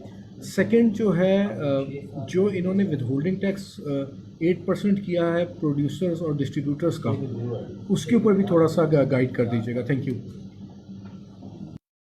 जी तो सर, एक्चुअली जो ADRC है ना, वो अब तक इतनी इफेक्टिव रही नहीं है। जब ये मैकेनिज्म नया नया आया था ना, उस वक्त बड़ा लोगों ने, टैक्स पेयर्स ने इसमें इंटरेस्ट शो किया था। काफी सारे केसेस इसमें आने शुरू हुए थे। आहिस्ता आहिस्ता इन्होंने उसके अंदर डिपार्टमेंट का जो अव्वल दखल है वो ज्यादा बढ़ा दिया और टैक्स पेयर की फेवर में कम तासुर हो गया कि जी इनकी फेवर में फैसले नहीं होते, क्योंकि डोमिनेट करने लग गया डिपार्टमेंट। अब ये इन्होंने बड़ा अच्छा किया है, इसमें ये जो चेंज लेके आई हैं, उम्मीद है कि ये बड़े इसको वेलकम किया जाएगा। इसके अंदर इन्होंने थोड़ा सा इसको बैलेंस करने की कोशिश की है कि टैक्स पेयर जो है वो अपना एक अच्छा रिप्रेजेंटेटिव लेके आए और फिर एक तीसरा रिप्रेजेंटेटिव भी ऐड किया जाए जो कि डिपार्टमेंट और टैक्स पेयर के म्यूचुअल कंसेंट के साथ कोई हो और वो मिलके जो है वो फैसला करें। और ये अक्सरियत की बेस पे होगा। पहले ये होता था कि जो जिस बात पे राजी हो जाए आपस में, राजी नामे की बेस पे फैसला होता था। अब होगा कि जी अक्सरियत की बेस पे फैसला होगा। तो आई थिंक ये ADRC का जो सिस्टम है अब ज्यादा इफेक्टिव हो जाएगा। इसमें थोड़ा सा एक ये इनको करना चाहिए, क्योंकि अब ऑलरेडी ये चल रहा है कि अगर आप ADRC में आए तो फिर आपको अपील जो है उस वहाँ वो आपको विड्रॉ करनी पड़ जाती है। मेरा ख्याल है कि वो हक भी बरकरार रखना चाहिए इनको कि अगर ADRC में फैसला नहीं हो पाता तो फिर टैक्स पेयर अपील में भी जा सके। एनीहाउ, बहरहाल ये एक अच्छा मैयर है। जी सर, मेरी बात कंप्लीट हो गई। जी अच्छा, चलिए सर, फिर मैं सिद्दीकी साहब के पास चलूँगा कराची वापस और उनसे क्वेश्चन करूँगा कि जो हमारी बिजनेस एक्सपेंसेस वगैरह में कोई चेंजेस आई हैं, वो अगर आपने कोई इनएडमिसिबल जो थे हमारी डिडक्शंस, उससे रिलेटेड या कोई डेप्रिसिएशन और से रिलेटेड अगर आप कोई करना चाहते हैं कि डेप्रिसिएशन, ये जो इनिशियल डेप्रिसिएशन है और ये जो हमें एडिशनल जितनी भी डेप्रिसिएशन मिलती है, मैं तो इनके अगेंस्ट रहा हूँ हमेशा। उसकी वजह ये है कि पहले आप इंडस्ट्री को एग्जाम्प्ट कर देते हैं, फिर सारी डेप्रिसिएशन आप उस एग्जाम पीरियड के अंदर पार्क करवा देते हैं और आप उसे एडजस्टमेंट नहीं देते जब उसकी एक्चुअल टैक्सेबल इनकम आती है। और मेरे हिसाब से ये एक बेनिफिट नहीं है, बल्कि ये टैक्सिंग मैयर है जिसको आप शुगर कोटेड करते हैं और कहते हैं कि हमने आपको डेप्रिसिएशन अर्ली दे दी। तो सर इस पे ज़रा प्लीज़ रोशनी डालिएगा। जी शुक्रिया अतर साहब। आपके सवाल पे भी मैं एंड में आऊँगा। पहले तो मैं ज़रा सा बात कर लेता हूँ कि ये चेंजेस हुई क्या है बिजनेस की डिडक्शंस में, और डेप्रिसिएशन पे जो आपकी कंसर्न है उस पर भी आता हूँ। अच्छा देखिए, बिजनेस के जो एक्सपेंसेस हैं, जाहिर है सबसे पहले तो इनकम चार्जेबल की बात होती है, यानी जो ग्रॉस रेवेन्यू जिसे आप बोले। फिर उसके बाद डिडक्शंस का सवाल आता है और डिडक्शंस में फिर दो तरह की बात होती है, अलाउड एंड नॉट अलाउड। तो इधर जो मेजर चेंज है रेवेन्यू स्ट्रीम में कोई खास चेंज नहीं आई है इसमें, इनकम फ्रॉम बिजनेस में, यानी इनकम की चार्जेबिलिटी में कोई चेंज नहीं आई है। डिडक्शंस नॉट अलाउड में भी बहुत सारी चेंजेस आई हैं और डिडक्शंस अलाउड में भी बहुत सारी चेंज आई हैं। तो सबसे पहले अगर हम बात कर लें डिडक्शंस नॉट अलाउड, जो कि सेक्शन 21 से गवर्न होती है, तो इसमें एक क्लॉज ये है कि अगर आपने कोई कंट्रीब्यूशन किया है towards in unrecognised provident fund, unrecognised gratuity fund और unrecognised pension fund, superannuation fund, तो वो आपकी कंट्रीब्यूशन यानी एम्प्लॉयर को, एम्प्लॉयर कंपनी को वो या एम्प्लॉयर टैक्स पेयर को वो अलाउ नहीं होती है अगर अनअप्रूव्ड ग्रेचुइटी फंड वगैरह हो। यहाँ पे अब एक नई चेंज ये लेके आए हैं, इधर एक क्लॉज इन्होंने इंसर्ट किया है और उसमें ये किया है कि अगर अब आपका प्रोविडेंट फंड या ग्रेचुइटी फंड या सुपरएनुएशन फंड अगर अप्रूव्ड भी है और अगर आपने उसमें 100 रुपए का आपने कंट्रीब्यूशन किया है, तो आपको उसमें से 50 रुपए कंट्रीब्यूशन अलाउ हो जाएगा उससे ऊपर आपने जो भी किया है वो अलाउ नहीं होगा। यानी 50% जितना भी आपने कंट्रीब्यूशन किया है उसका सिर्फ 50% आपका एडमिजिबल रहेगा, 50% नॉट अलाउड हो जाएगा। ये एक मेजर चेंज है, क्योंकि अप्रूव प्रोविडेंट फंड्स को उनकी इनकम, उनसे इनकम जो एम्प्लॉय को मिलती है वो एग्जम्प्ट होती है, लेकिन यहाँ पे एम्प्लॉयर को उसका इसके बावजूद नुकसान हो रहा है। यानी कंट्रीब्यूशन कर देने के बावजूद उसका 50% से ऊपर अगर कोई कंट्रीब्यूशन है तो वो उसको डिडक्शन अलाउ नहीं हो रही है। ये एक चेंज है, ये इनकम डिडक्शंस नॉट अलाउड में। इसके बाद दो और चेंज किए हैं इन्होंने, और ये बेहतर चेंज है। आपको याद होगा कि पिछले साल इन्होंने एक डिजिटल पेमेंट्स का कॉन्सेप्ट लाए थे, जो सेक्शन 21L होता था, जो कि non cash non banking channel को कवर कर रहा था। उसको सबसे पहले इन्होंने स्प्लिट किया था लास्ट ईयर, इंडिविजुअल और एओपी की एक कैटेगरी रहने दी थी और एक कंपनी की जरा सी अलग कर दी थी, कि कंपनी को डिजिटल पेमेंट करना जरूरी हो गई थी और अदर लोगों को नॉन यानी क्रॉस चेक या बैंकिंग चैनल्स के जरिए करनी थी। अच्छा, डिजिटल पेमेंट का एक अपना जाहिर मसला रहा, जो कि जाहिर ऑपरेटिव नहीं हो पाई। अच्छा, इसमें जो बेसिक रिक्वायरमेंट थी कि सिंगल अकाउंट हेड जिसका टोटल 2.5 लाख रुपए हो, वहां पे ये ट्रांजैक्शन, वहां पे आपकी डिजिटल पेमेंट की रिक्वायरमेंट आई थी। तो जरा बेहतर अच्छी खबर ये है कि अब वो 2.5 लाख की लिमिट को इन्होंने 1 मिलियन कर दिया। तो अब अगर आपके सिंगल अकाउंट हेड में ये वाली डिजिटल पेमेंट की कंडीशन आपकी सिर्फ उस सूरत में अप्लाई होगी अगर आपके उस हेड ऑफ अकाउंट में आपका for the year total 1 million से एक्सीड करेगा। But at the same time एक चीज जो यहाँ पे, क्योंकि ये पूरा सेक्शन ही रिवर्ट किया गया है, तो इसमें एक चीज ये थी कि अगर आपकी 50,000 से कम की कोई ट्रांजैक्शन हुआ करती थी तो वो भी इससे इम्यूनिटी थी उस ट्रांजैक्शन को। अब इत्तेफाक से वो यूटिलिटी बिल्स, फ्रेट चार्जेस और इस तरह की पेमेंट्स को तो अभी भी एक्सक्लूड किया हुआ है, लेकिन समहाउ यहाँ पे वो 50,000 से कम वाली ट्रांजैक्शंस को यहाँ पे मेंशन नहीं किया है। इसका मतलब है कि अगर सिंगल अकाउंट हेड के अंदर जहाँ का टोटल 1 मिलियन से ज्यादा हो और वहां पे अगर आप अब इन 6-5 पेमेंट से हटके कोई छठी पेमेंट आप भले 100 रुपए की भी कर रहे हैं तो वो डिजिटल होनी चाहिए, फिर इसका मतलब है। तो ये मेरे ख्याल में कोई एडिटोरियल मिस्टेक है यहाँ पे। अच्छा, एक चीज ये हो गई। फिर जो हमारी दूसरी कंडीशन थी, एक और 21M था हमारा, और 21M में भी अभी जो हम 25,000 से ज्यादा की सैलरीज हैं वो क्रॉस बैंकिंग चैनल या ऑनलाइन ट्रांसफर से होनी है, वहां पर भी ये डिजिटल मीन्स का लफ्ज का भी इजाफा कर दिया है वहां पे। तो ये भी अब आपकी डिजिटाइज पेमेंट ही हो सकती है। एक और पिछले साल इन्होंने एक और चेंज की थी कि अगर आपकी सेल्स अनरजिस्टर्ड पर्सन्स को जो सेल्स टैक्स में registered, liable to be registered हो बट नॉट रजिस्टर्ड हो, और उनको अगर आपने कोई सेल की है तो उसके एट्रीब्यूटेबल एक्सपेंस आपको डिसअलाउ होते थे। तो अब यहाँ पे उन्होंने एक और इजाफा भी कर दिया है कि ऐसा कोई पर्सन को आपने सेल किया है जो लायबल टू बी इंटीग्रेटेड हो बट नॉट इंटीग्रेटेड हो, तो उसको भी अगर आपने सेल किए हैं तो उसके भी जो परसेंटेज एक्सपेंस होंगे वो आपको डिसअलाउ हो जाएंगे। ये भी एक नया इन्होंने, ये जो 21 सेक्शन है इनएडमिसिबल डिडक्शंस का, तो इसके बारे में तो हम यूं भी कह सकते हैं कि बच्चे को अगर ABCD सिखानी हो तो 21 की क्लॉजेज उसके सामने रखते जाएं, ABCD, और अभी तक ये आज के इजाफे के बाद ये R तक पहुंच गए, और ये मुझे लगता है कि इसको Z तक पहुंचा ही देंगे किसी टाइम। अच्छा, अब ये हो गई हमारी जो डिडक्शंस नॉट अलाउड में। Z के बाद अंग्रेजी खत्म हो जाती है या चलती रहती है? नहीं, उसके लिए भी इन्होंने इंतजाम किया हुआ है, LA किया हुआ है, और इस दफा जो अप्रूव फंड की आई है वो शायद EA कर दी है, और इस तरह से तो वो अब डबल डिजिट में भी जाएंगे अब मेरे ख्याल में। तो अच्छा, अब डेप्रिसिएशन की जो चेंजेस है ना, इसको मैं खास तौर पे जिक्र करना चाहूंगा कि ये बड़ी मिसअंडरस्टूड है। ये जो मिसअंडरस्टूड क्यों हुई है आज हुई है कि आपने ये देखा होगा कि शाम को 4-5 बजे के बाद फाइनेंस मिनिस्टर की बजट स्पीच PDF फॉर्म में अवेलेबल हो गई थी लोगों को, और उसमें एक पैराग्राफ ये लिखा हुआ था कि इनिशियल डेप्रिसिएशन 50% से बढ़ा के और 100% कर दिया जाएगा। तो लोगों के लिए ये बड़ी खुशी की बात थी इसको, लेकिन ये मुझे उसी वक्त कुछ शुभ हुआ था कि अव्वल तो पहले इनिशियल डेप्रिसिएशन 50% है ही नहीं किसी चीज पे भी, ठीक है। तो मैं उसी वक्त चौंका था और इंतजार कर रहा था कि फाइनेंस बिल आएगा तो सबसे पहले उसमें यही सेक्शन खोल के देखूंगा। अब इसमें मैं आपको बताता हूँ गलतफहमी क्या है जी। अच्छा, अब इसमें गलतफहमी ये है कि ये जो 50% का कॉन्सेप्ट है वो ये है, पिछले साल ये इंसर्ट हुआ था 2020 में। वो ये हुआ था कि अगर 2020 के बाद कोई डेप्रिशिएबल एसेट परचेज किया जाएगा तो उस पे ईयर ऑफ एक्विजिशन में जितना डेप्रिसिएशन कैलकुलेट होगा उसमें से 50% अलाउ करेंगे। यानी अगर आपको 2 जुलाई को खरीदा है, वो साल में 364 दिन भी यूज हुआ है, तो आपको उसका डेप्रिसिएशन 15% नहीं बल्कि 7.5% मिलेगा, ठीक है। यानी 50% हो जाएगा, 15% कैलकुलेट होकर 50% हो जाएगा ईयर ऑफ एक्विजिशन में।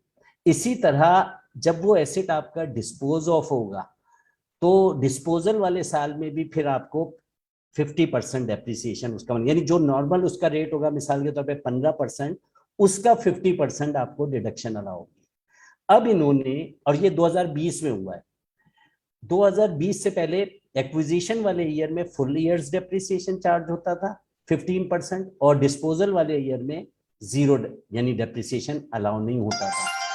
तो ये बैक टू स्क्वायर यानी बैक टू दैट पोजीशन गए हैं इन्होंने। अब इसको जो बजट स्पीच में लिखा है वो सिर्फ यूं लिखा है कि जो तकरीर लिखी हुई है कि 50% से 100% कर दिया है, नहीं, दूसरे लफ्जों में ये 2020 से पहले की पोजीशन में चले गए कि ईयर ऑफ एक्विजिशन में पूरा डेप्रिसिएशन अलाउ होगा और ईयर ऑफ डिस्पोजल में इसी तरह दूसरी जो इन्होंने जहां से क्लॉज डिलीट किया डिस्पोजल वाले ईयर में, उसमें अब कोई डेप्रिसिएशन अलाउ नहीं होगा। एक तो ये बात हो गई। तो ये गलतफहमी है लोगों को कि इनिशियल डेप्रिसिएशन 100% हो गया है, नहीं, ऐसा कुछ नहीं है। अच्छा, दूसरी चीज जो अब आपके इनिशियल अलाउंस के अंदर, अच्छा इसी डेप्रिसिएशन में एक और चीज ये हो गई कि आपको ये पता है कि अगर motor vehicle not plying for passenger transport vehicle हो और नॉट प्लाइंग फॉर हायर हो तो उसकी कॉस्ट को रेस्ट्रिक्ट किया हुआ था 2.5 मिलियन तक, यानी 25 लाख पे उसे आप रोक देते थे। और अगर हमने 30 लाख की भी गाड़ी ली है तो आपको डेप्रिसिएशन 25 लाख पे मिलता था। जाहिर है गाड़ियों की कीमतें इतनी बढ़ी हैं पिछले कई सालों में, so the limit has been increase to 5 million now. तो restricted value of motor vehicle not plying for hire it would now be 5 million. तो इसी के ऊपर डेप्रिसिएशन अब अलाउ होगा। एक और चेंज जो इनिशियल अलाउंस में जो वाकई चेंज किया है इन्होंने वो ये की है, ये जो 2-3 साल पहले होती भी थी कि इमूवेबल प्रॉपर्टी पे भी को वापस से एलिजिबल डेप्रिशिएबल एसेट की डेफिनेशन में शामिल कर दिया है, जिसका मतलब है कि अब इस पे भी इनिशियल अलाउंस मिलेगा। ये भी हमें पहले मिलता ही था, लेकिन ये पिछले 2 साल पहले इन्होंने इसमें से एलिजिबल डेप्रिशिएबल एसेट की डेफिनेशन में से इमूवेबल प्रॉपर्टी को रिमूव किया था, अब वापस इंसर्ट कर दिया। तो बिजनेस के हवाले से ये चेंजेस हैं। अब रह गई आपका सवाल रह गया इसमें। तो यस, बिल्कुल सही ऑब्जर्वेशन है आपकी कि आप ने इनिशियल डेप्रिसिएशन में आपने रिलैक्स कर दिया या कुछ कर दिया। अब मसला ये है कि वो एग्जेम्पशन पीरियड में ही सारा इनिशियल अलाउंस गुजर जाता है उसका, और जो अभी इनहांस डेप्रिसिएशन है और रिटन डाउन वैल्यू चल रहा है हमारा, तो जाहिर है इनकम टैक्स के 3rd शेड्यूल में, तो इनिशियल ईयर्स में जाहिर है ज्यादा डेप्रिसिएशन चार्ज हो जाता है और बाय द टाइम के उसका एग्जेम्पशन पीरियड खत्म होता है तो उसकी WDV ऑलरेडी बहुत ही कम रह चुकी होती है और वो फिर डेप्रिसिएशन उसको अलाउ हो पाता है। तो अच्छा, अनअब्जॉर्ब डेप्रिसिएशन अगर वो टैक्स हॉलीडे में नहीं है और टैक्सेबल है तो उसको अगर वो लॉसेस की वजह से नहीं अवेल कर सका है तो वो तो कैरी फॉरवर्ड होता है टिल फुली सेट ऑफ। लेकिन ये कि एग्जाम्पशन भी, ये स्पेशल इनकी रिक्वायरमेंट है कि अगर एग्जाम्पशन पीरियड का है तो फिर वो आपको पोस्ट एग्जाम्पशन एरा में आपको नहीं मिलेगा। तो बिल्कुल सही ऑब्जर्वेशन है आपकी। तो बिजनेस के हवाले से यही चेंज। सर एक और छोटा सा चेंज था, एक इन्होंने सेक्शन ऐड किया 175B नाजरा के सिलसिले में, वो कोई आपकी नज़र से गुजरा, कोई देखा आपने, वो क्या चेंज है? सॉरी, मैंने इसको 175B को देखा नहीं मैंने अभी। चले आप देख लीजिए। जी श्योर। शाहिद साहब हाथ ने हैंड रेस किया, मैं उनके पास चलता हूँ, शायद वो कुछ कमेंट है। जी शाहिद साहब। अजीम भाई ने बड़ा खूबसूरत कमेंट किया है जी इनिशियल डेप्रिसिएशन पे, और ख़ास तौर पे जो इस ऐसे एसईजी स्पेशल इकोनॉमिक जोन या एक्सक्लूसिव प्रोसेसिंग जोन, जहाँ पे आप अपने इनिशियल टैक्स हॉलिडे पीरियड में इसको अपने जो जो जो आपकी टैक्सेशन है उसको जॉब ना कर सके, तो सर इसमें मैं एक थोड़ा सा ऐड करूंगा अकाउंटेंट्स वाला एक नोट, कि हम इसको ना जी एग्जम्पशन पीरियड में हम एसेट को कैपिटलाइज हमें करने ही नहीं चाहिए, हमें हमें जो है वर्क इन प्रोग्रेस में मतलब मिनिमम से एक रख लें और उसको आप कैपिटल वर्क इन प्रोग्रेस में लेते जाएं, सो दैट जब आप टैक्स हॉलिडे से बाहर आए तो फिर ही आपके पास जो डेप्रिसिएशन है मिलने वाली हो जाए। क्योंकि ये जो मेजर्स हैं ये भी सर मतलब कहने सुनने में कोई खास मजा नहीं आता, लेकिन ये इक्वली इम्पोर्टेंट है। जी शाहिद साहब, मैंने ये इंटेंशनली नहीं बताया था, ये मैं क्लाइंट्स को फीस लेके बताता हूँ। सर ये एक हमारे लॉ में एक वो जो है ना टैक्स एवेजन, अगर कंसल्टेंट करवाता है तो उसका लाइसेंस कैंसिल हो सकता है, पेनल्टी लग सकती है, वो सेक्शन भी मौजूद है। सर मुनीफ सर साहब उसको इवेजन में नहीं लेके जाऊंगा, मैं किसी भी तरह से अवॉइडेंस में लेके जाऊंगा। ये भी ठीक है सर, ये भी एक्सपर्टीज है कि इवेजन और को अवॉइडेंस कैसे बनाया जाए। मुनीफ साहब आपने भी हाथ रेस किया हुआ है, आप भी प्लीज़ अपने कमेंट्स ऐड कीजिए। अच्छा, इसमें अगर साहब मैं थोड़ा सा इसको मैंने चूंकि एनालाइज किया है, जो विद होल्डिंग की हमारी प्रोविजंस हैं इनकम टैक्स में, उसमें जो मेजर चेंजेस आई हैं वो आई है, मैं अगर सेक्शन वाइज, क्योंकि ये जो विद होल्डिंग की और एडवांस टैक्स की जो सेक्शंस हैं वो मिनिमम टैक्स है एक सेक्शन 113 और फिर इसके बाद विद होल्डिंग के सेक्शन है 148 टू 157। 148 इंपोर्ट्स का है, इसी तरह एडवांस टैक्स के सेक्शन है 231 ए से और 236 वाई तक। तो ये जो है इनमें जो सेक्शन वाइज चेंजेस आई है, इसमें एक सेक्शन ऐड किया हुआ है 154A। 154A में उन्होंने एक्सपोर्ट की जो आईटी के सेक्टर के ऊपर जो है ना, उन्होंने 0.25% उसकी प्रोसीड के ऊपर भी टैक्स लगा दिया है। पहले ये अदर एक्सपोर्ट्स पे था 1%, तो ये एडिशन हुई है 154A में, एक्सपोर्ट की प्रोसीड जो आईटी सेक्टर से रिलेटेड है उसके ऊपर टैक्स लगा दिया है। इसके अलावा जो अमेंडमेंट आई है उसमें जो है वो 235 में 154A में आई है, जो मैंने अभी आपको बता दिया। और इसके अलावा 234 में भी अमेंडमेंट आई है, पैसेंजर ट्रांसपोर्ट व्हीकल जो है। इसमें जो चेंजेस आई हैं, इसमें उन्होंने बढ़ाए हैं इसके जो पर सीट के रेट्स हैं। पहले पर सीट रेट था जो 4 और more person but less than 10%, उसका 50 रुपीज पर सीट था, अभी उन्होंने 500 रुपीज पर सीट कर दिया है। इसी तरह जो मैक्सिमम थी 20% और मोर की सीटिंग कैपेसिटी थी, उसका पहले जो पर सीट टैक्स था वो 300 रुपीज था, अब इसको 2500 रुपीज कर दिया। तो इसमें मेजर इन्होंने इसकी जो ट्रांसपोर्ट के ऊपर जो है वो मेजर टैक्स के ऊपर चेंजेस लेके आए हैं। इसी तरह इलेक्ट्रिसिटी की जो है वो एक नया सेक्शन ऐड किया है, जो 99A जो ट्रेडर के ऊपर जो जिसका अभी जिक्र किया पहले जो है हमारे रजाक साहब ने, तो उसमें भी इन्होंने जो है वो 30,000 तक का जो बिल आएगा उसके ऊपर उन्होंने 3,000 टैक्स लगा दिया है। 99 ये सेक्शन 99 की इसमें एडिशन की है, जो हमारा जो एमनेस्टी दी गई थी ट्रेडर्स को, उस सेक्शन में ही इसकी एडिशन करके 235(5) में ये ऐड किया हुआ है ट्रेडर्स के लिए। इसके अलावा जो है 231(1) में जो है वो परचेज ट्रांसफर ऑफ जो है आपकी प्रॉपर्टी, उसका भी रेट बढ़ा दिया है। उसमें 1% से 2% कर दिया, 236C सेल ऑफ प्रॉपर्टी पे। इसी तरह परचेज ऑफ प्रॉपर्टी पे भी जो है वो के पे 1% से 2% कर दिया है। तो ये भी रेट प्रॉपर्टी के ऊपर भी जो विद होल्डिंग टैक्सेस के रेट हैं उसको भी बढ़ाया गया है। इसके अलावा जो आपकी व्हीकल्स हैं, जो परचेज और रजिस्ट्रेशन ऑफ व्हीकल है, पहले जो आपका 231 का ये टैक्स है, इसका 850cc पे जो था वो 7,500 7,500 रुपीज रजिस्ट्रेशन पे टैक्स था, अभी उसको 10,000 कर दिया है। तो इसी तरह जो है वो लास्ट जो इसकी स्लैब की कैटेगरी है अबव 3,000 cc का, उसका पहले 250,000 था, 2,50,000, उसको 5 लाख कर दिया है। इसी तरह इलेक्ट्रिसिटी के ऊपर भी जो है वो बढ़ाए हैं इन्होंने रेट्स वगैरह। इसके बाद आ जाता है आपका 231 के बाद 236C, वो मैं पहले बता चुका हूँ। इस तरह एडवांस टैक्स है, जैसे फॉरेन जो प्लेस हैं, टीवी ड्रामा और एक्ट्रेसेस की जो एडवर्टीजमेंट के ऊपर था, उसके ऊपर उन्होंने रेट कुछ कम किया है। पहले एडवर्टीजमेंट जो एक्टर था जो एडवर्टीजमेंट में जो परफॉर्म करता था वो था पहले 5 लाख पर सेकंड, अब उसको 1 लाख कर दिया है। इसी तरह 236(1) जो है एजुकेशनल, उसको ओमिट कर दिया है। एजुकेशनल की जो फीस के ऊपर टैक्स लग रहा था 5% ऑफ फीस, वो उसको डिलीट कर दिया इन्होंने।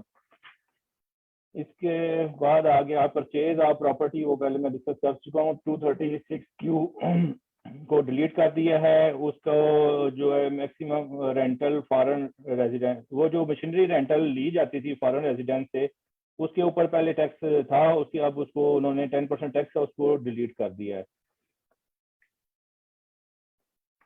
तो ये तकरीबन जो है जो चेंजेस आई हैं सेक्शन वाइज, वो मैंने इसको कमेंट कर दिया है। इस तरह इसमें एक और चेंज आई है जो कि बेसिकली प्रॉब्लम भी करती है टैक्स पेयर को। उसमें नॉन एक्टिव टैक्स पेयर का जो 231B का और जो है टैक्स उन्होंने जो है डबल कर दिया है, 200% उसको जो है बढ़ा दिया है।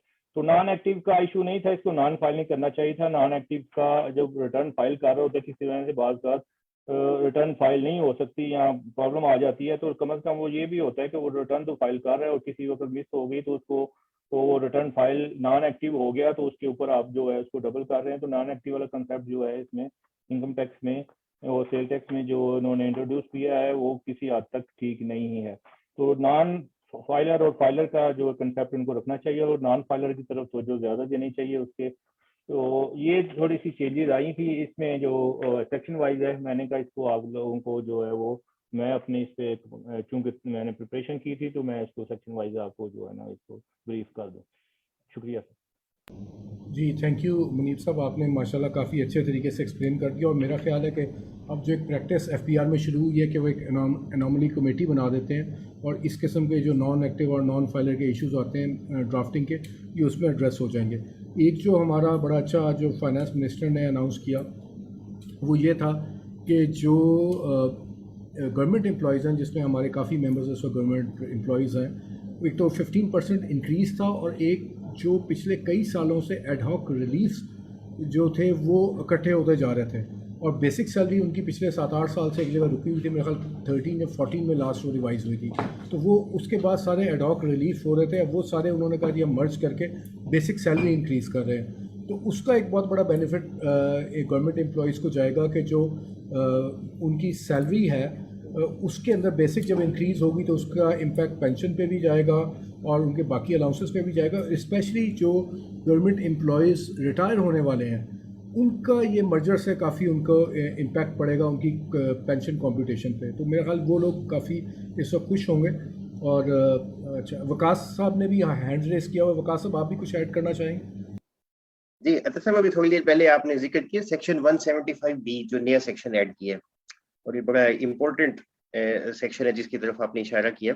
मैं देख रहा था कि नादरा के हवाले से इन्होंने एक नया सेक्शन ऐड किया है इसमें और नादरा को बड़ी एक वसी पावर्स दे दी हैं। पहले भी FBR की एक्सेस थी नादरा तक, लेकिन अब इन्होंने इसको लॉ का हिस्सा बना दिया। इन्होंने कहा कि नादरा खुद चाहे तो किसी का भी डाटा FBR के साथ शेयर कर सकता है या FBR की एप्लीकेशन पे ये उनको बाउंड होगा और उनको देगा।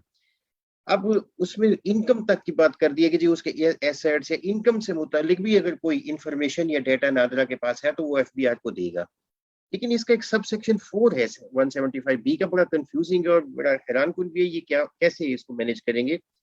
इसमें कह रहे हैं कि जी NADRA may compute indicative income and tax liability of anyone mentioned in subsection 1 by use of artificial intelligence.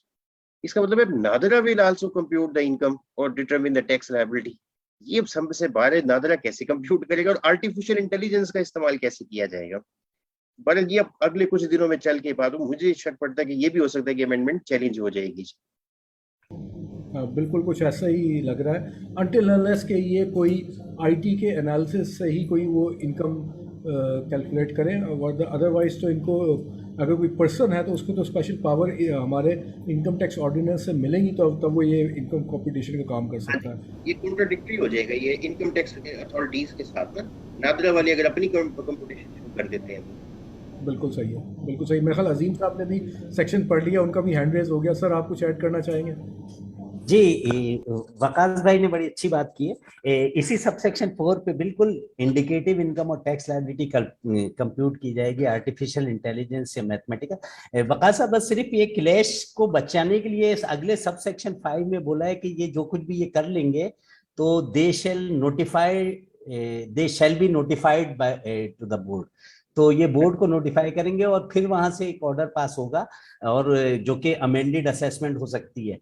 आपका जी सर, आपका इसके बारे में क्या ओपिनियन? ये करप्शन का एक नया दरवाजा नहीं खुल जाएगा? क्योंकि मैं टैक्स पेयर्स के साथ जी, लेकिन जहां तक मेरा है कि वो अल्टीमेट, बिल्कुल आपके ऑब्जर्वेशन अपनी जगह सही है। अच्छा, मुझे जो इसमें लैकुना नजर आ रहा है वो ये आ रहा है कि यहाँ पे जिक्र कर दिया इन्होंने कि ये सेक्शन 122 के अंदर जाके उसकी अमेंडमेंट होगी, जबकि कोई कॉरिस्पॉन्डिंग, क्योंकि सेक्शन 122 की जो बड़ा डेंजरस सेक्शन है उसके अपने पैरामीटर्स दिए हुए ना, कि definite information based on audit और ऑडिट के नतीजे में आए। तो अब यहाँ पे तो ऑडिट हुआ नहीं है, या prejudicial to the interest of revenue कोई ऑर्डर पास हुआ है, तो वो तो हुआ नहीं है। अब ये तो ये डायरेक्ट चले जाएंगे ना 122 पे, तो ये कुछ मेरे ख्याल में 122 में अभी ये लैकुना रहेगा हमारा। अच्छा, एक चीज जो मुझे इसमें और बड़ी ही इम्पोर्टेंट नजर आ रही है इसमें, जहाँ पे ये किन लोगों के ऊपर ये सब सेक्शन यानी सेक्शन अप्लाई कर सकते हैं, जहाँ पे जो सब सेक्शन 2 में एक क्लॉज आ रही है, to secure exchange and utilization of persons information. ये आपको पता होगा ऑटोमेटिक एक्सचेंज ऑफ इंफॉर्मेशन, जो कि हमारे इसमें सेक्शन 107 में भी आता है, exchange of information with in countries जो होता है। तो और अभी इसको मैं जरा सा और लिंक करूंगा, जो हमारे रेजिडेंट पर्सन की डेफिनेशन को इन्होंने बहुत इनहांस किया है, तो मेरे ख्याल में वो उसका ताल्लुक भी इससे बनेगा कि ये मुख्तलिफ कंट्रीज में जाहिर है वो CNIC और पासपोर्ट यूज हुआ होगा, तो ये वहां से भी डिटरमिन करेंगे कि किस तरह से इसका रेजिडेंशियल स्टेटस ये डिटरमिन कर सकें कि ये शख्स किसी और जगह पे रेजिडेंट नहीं है। तो वेरी डेंजरस सेक्शन, लेकिन ये इसमें अभी बहुत कुछ मेरे ख्याल में काम होना बाकी है। इसका क्राइटेरिया इंडिकेटिव इनकम एक बहुत बड़ा सब्जेक्ट है और इतना आसान नहीं है, और आर्टिफिशियल इंटेलिजेंस इस वक्त हम जिस स्टेज पे हैं ये इतनी जल्दी मुझे एप्लीकेबल होता हुआ नजर नहीं आ रहा है। Right sir, thank you so much आप दोनों का, आपने इस सेक्शन को बहुत अच्छे तरीके से एक्सप्लेन किया। सर हमें ज्वाइन किया है जाहिद फारूक साहब ने, तो जाहिद फारूक साहब को मैं लेता हूँ ऑनलाइन और उनके व्यूज़ लेते हैं बजट के ऊपर। थैंक यू वेरी मच असर साहब। In my view it's a very good budget, but I think there are some issues with it. और सबसे पहले मेरे ख्याल में मैं ये जरूर कहूँगा कि ब्रॉडनिंग ऑफ टैक्स बेस के लिए इन्होंने कोई कंक्रीट स्टेप नहीं लिए। तो हमारी शुरू से ही तमाम कंसल्टेंट की शुरू से ही ये डिमांड रही है कि आप एग्जिस्टिंग टैक्स पेयर पर बोझ ना डालें, बल्कि उसको ब्रॉड करें टैक्स बेस को, ताकि और लोग इनमें शामिल हो, ना कि उन्हीं टैक्स पेयर्स को ही आप रगड़ते रहें, उन्हीं टैक्स पेयर के साथ आप ये नए से नए टैक्स लगाते हैं। तो दूसरा, ये जो डीम्ड इनकम का ये जो कंसेप्ट लेके आए हैं, मेरा क्वेश्चन ये है कि income tax is on income. जब एक टैक्स पेयर की, एक बिजनेसमैन की, एक प्रॉपर्टी ओनर की इनकम ही नहीं, तो आप इनकम टैक्स उस पर कैसे लगा सकते हैं? मेरा ये बड़ा क्वेश्चन। देखिए, इनकम है ही नहीं है एक बंदे की। अब एक प्रॉपर्टी मेरी खाली पड़ी है तो मैं उसको बेच के उसके ऊपर डीम्ड इनकम पे टैक्स दूं मैं? तो ये आई थिंक ओवरऑल इन्होंने रियल एस्टेट को हिट किया है। रियल एस्टेट के अगेंस्ट बहुत सारी ये चीजें लेके आए हैं, जिसमें एक ये भी है कि आपकी अगर प्रॉपर्टीज खाली पड़ी हैं तो उस पर भी आपने डीम्ड इनकम के तौर पर आपने टैक्स देना है, और टैक्स भी 20% है, यानी कि आपका जो है ना कुछ अर्से के बाद आप खाली हो जाएंगे सारी चीजें। अच्छा, इसके अलावा जो सेक्शन 111 है 111, इसमें जो चेंजेस लेके हैं मुझे इस पर बड़ा ऑब्जेक्शन है। उन्होंने कहा जी कि बैंकिंग चैनल की डेफिनेशन ही चेंज कर। पहले ये होता था foreign remittances proper banking channels के थ्रू आती थी, वहां से फिर हम जो भी उसकी ट्रीटमेंट करनी थी वो करते थे। लेकिन अब यहाँ पर ये हो रहा है यहाँ पर ये हो रहा है कि जी बैंकिंग चैनल की डेफिनेशन चेंज करके एक्सचेंज कंपनीज को उसमें शामिल कर दिया गया है, एक्सचेंज ब्यूरोज को शामिल कर दिया, सबको उसमें शामिल कर दिया। अब यहाँ पर मेरा यही क्वेश्चन है कि ये फिर एक तरफ मेहता साहब कह रहे हैं कि जी आप डिस्प्यूट खत्म करें, दूसरी तरफ ये डिस्प्यूट बढ़ाना शुरू हो रहे हैं। अब ये जब ये चीजें आना शुरू हो जाएंगी तो लोगों ने फेक अगर सर्टिफिकेट दे दिए, कन्वर्जन सर्टिफिकेट दी, क्या आप एक्सेप्ट कर लेंगे उसको? क्या टैक्स अथॉरिटीज एक्सेप्ट कर लेंगी? क्योंकि उसका तो इस तरह प्रॉपर कार्ड नहीं होगा, वो तो बस दे दिया, ठीक है, खत्म होगी बात। इसके अलावा एक और जो इन्होंने चेंज लेके आए हैं, जिसका हम बहुत अरसे से बात करते थे कि separate notice for section 111 should be issued. और हमेशा ये टैक्स अथॉरिटीज ये करती थी कि उन्हीं में शामिल टैक्स ऑफिसर कंबाइन एक नोटिस इशू कर देते थे जिसमें 111 का भी जिक्र साथ साथ होता था, और हायर कोर्ट्स उनसे इसको ऐसे ऑर्डर को कैंसिल कर देती। इन्होंने ये चालाकी की यहाँ पर कि उसको खत्म ही कर दिया। उन्होंने कहा सेपरेट नोटिस की जरूरत ही नहीं है, जरूरत ही नहीं, आपका केस जाए जिधर जाना है, जो मर्जी करें, हमने इसमें डालना है क्योंकि हमारे लोग आदि इसी चीज की हैं, हमने ऐसे ही डालना है। हमने अपनी फोर्सेस को ठीक नहीं करना, हमने अपनी मैन पावर को ठीक नहीं करना, उनको ट्रेन नहीं करना, हमने ये बस जो कर रहे हैं वो ठीक कर रहे हैं, वो खत्म ही कर देती है।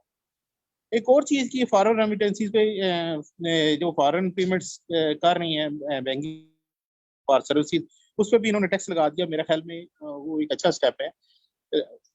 ओवरऑल बाकी अब देखी जाए तो अच्छी चीजें लेके आए। ये जो नादरा का जो इन्होंने डाल दिया, ये भी डिस्प्यूट की तरफ लेके जाएंगे इंशाल्लाह, ये ऐसे ही चलेगा ये काम।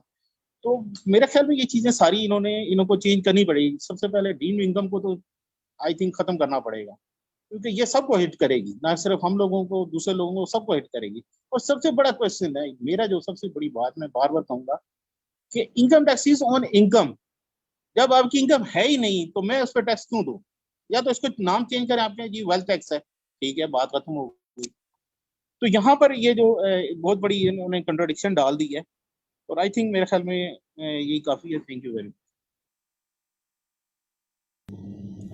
थैंक यू जाहिद साहब। और मलिक साहब काफ़ी देर से वेट कर रहे हैं, सर साहब को थोड़ा सा मैं वेट कराऊंगा। 2 हैंड रेज हुए हैं, मुनीब साहब और शाहिद साहब का, दोनों से बारी बारी एक क्विक कमेंट्स ले लेते हैं। और पहले मुनीब साहब के पास चलते हैं, फिर शाहिद साहब, और फिर मलिक साहब के पास क्लोजिंग के लिए चलेंगे। मुनीब साहब प्लीज़ अनम्यूट कर। जी सर। अच्छा, इसमें जो एक चीज मुझसे स्किप हो गई है, 148 की है। 148 में इन्होंने जो इंडस्ट्री था, पहले जो मैन्युफैक्चरर था, उसको दिया, कहा हुआ था कि ये विद होल्डिंग टैक्स की जो है एडजस्टेबल है उसका। तो अब ये इन्होंने 7 की जो है इसमें अमेंडमेंट की है जी। इसमें जो अब 3-4 इंडस्ट्री जो है ना इसमें इफेक्ट होंगी, उनका मिनिमम टैक्स कर दिया। अब एडजस्टेबल से मिनिमम आने का मतलब ये है कि वो टैक्स उन्होंने देना ही देना है। तो इसमें जो इन्होंने शामिल की हैं, तो वो कमर्शियल इंपोर्टर हो या इंडस्ट्री हो, एवरी पर्सन उन्होंने कह दिया इस पे। इसमें एडिबल ऑयल की जो इंपोर्टर है उसके लिए, पैकेजिंग मटेरियल का इंपोर्टर है उसके लिए, पेपर एंड पेपर बोर्ड है, और प्लास्टिक है। तो ये 4 सेक्टर जो है वो इससे जो है ना वो इससे जो है वो इफेक्ट होंगे इस प्रोविजन से कि इन्होंने इसको मिनिमम टैक्स कर दिया है एडजस्टेबल टैक्स से। तो ये भी एक मेजर जो है चेंजेस है। इसमें देखेंगे कि ये जो ऑयल सेक्टर है और पैकेजिंग सेक्टर है और ये चारों सेक्टर जो हैं ये कैसे रिस्पॉन्स करते हैं इसको, और इसमें FBR जो है गवर्नमेंट इसको एक्ट में शामिल कर पाती है कि नहीं। तो ये मेरा इसमें जो है ना विद होल्डिंग के वाले से इसमें भी ये चेंज आई है मेजर। तो इसको मैंने कहा सब दोस्तों के, सब पैनलिस्ट के जो है उसमें हमारे इनके ऊपर। जी thank you so much. Thank you sir. काफ़ी माशाल्लाह आपने अच्छा हमें विद होल्डिंग के ऊपर अपडेट किया। शाहिद साहब, शाहिद इरशाद साहब। जी अच्छा, मैं जाहिद साहब के स्टूडेंट्स के लिए मैं थोड़ा सा फोर्टिफाई करना चाहूँगा। सर उन्हें सेक्शन 111 सर बड़ा कंट्रोवर्शियल हमेशा इसका ट्रीटमेंट रहा है। 2 चीज़ें आई हैं। अब एक जो इन्होंने रिसेंट चेंज की है ना जी, कि जो बैंकिंग चैनल्स के साथ साथ उन्होंने एक्सचेंज कंपनीज को और मनी ट्रांसफर के हवाले से जो अफजाई सर ने फरमाया, सर ये FBR ने खुशी से नहीं किया। ये FBR का पिछले 1 साल डेढ़ से FTO का एक ऑर्डर आया हुआ है।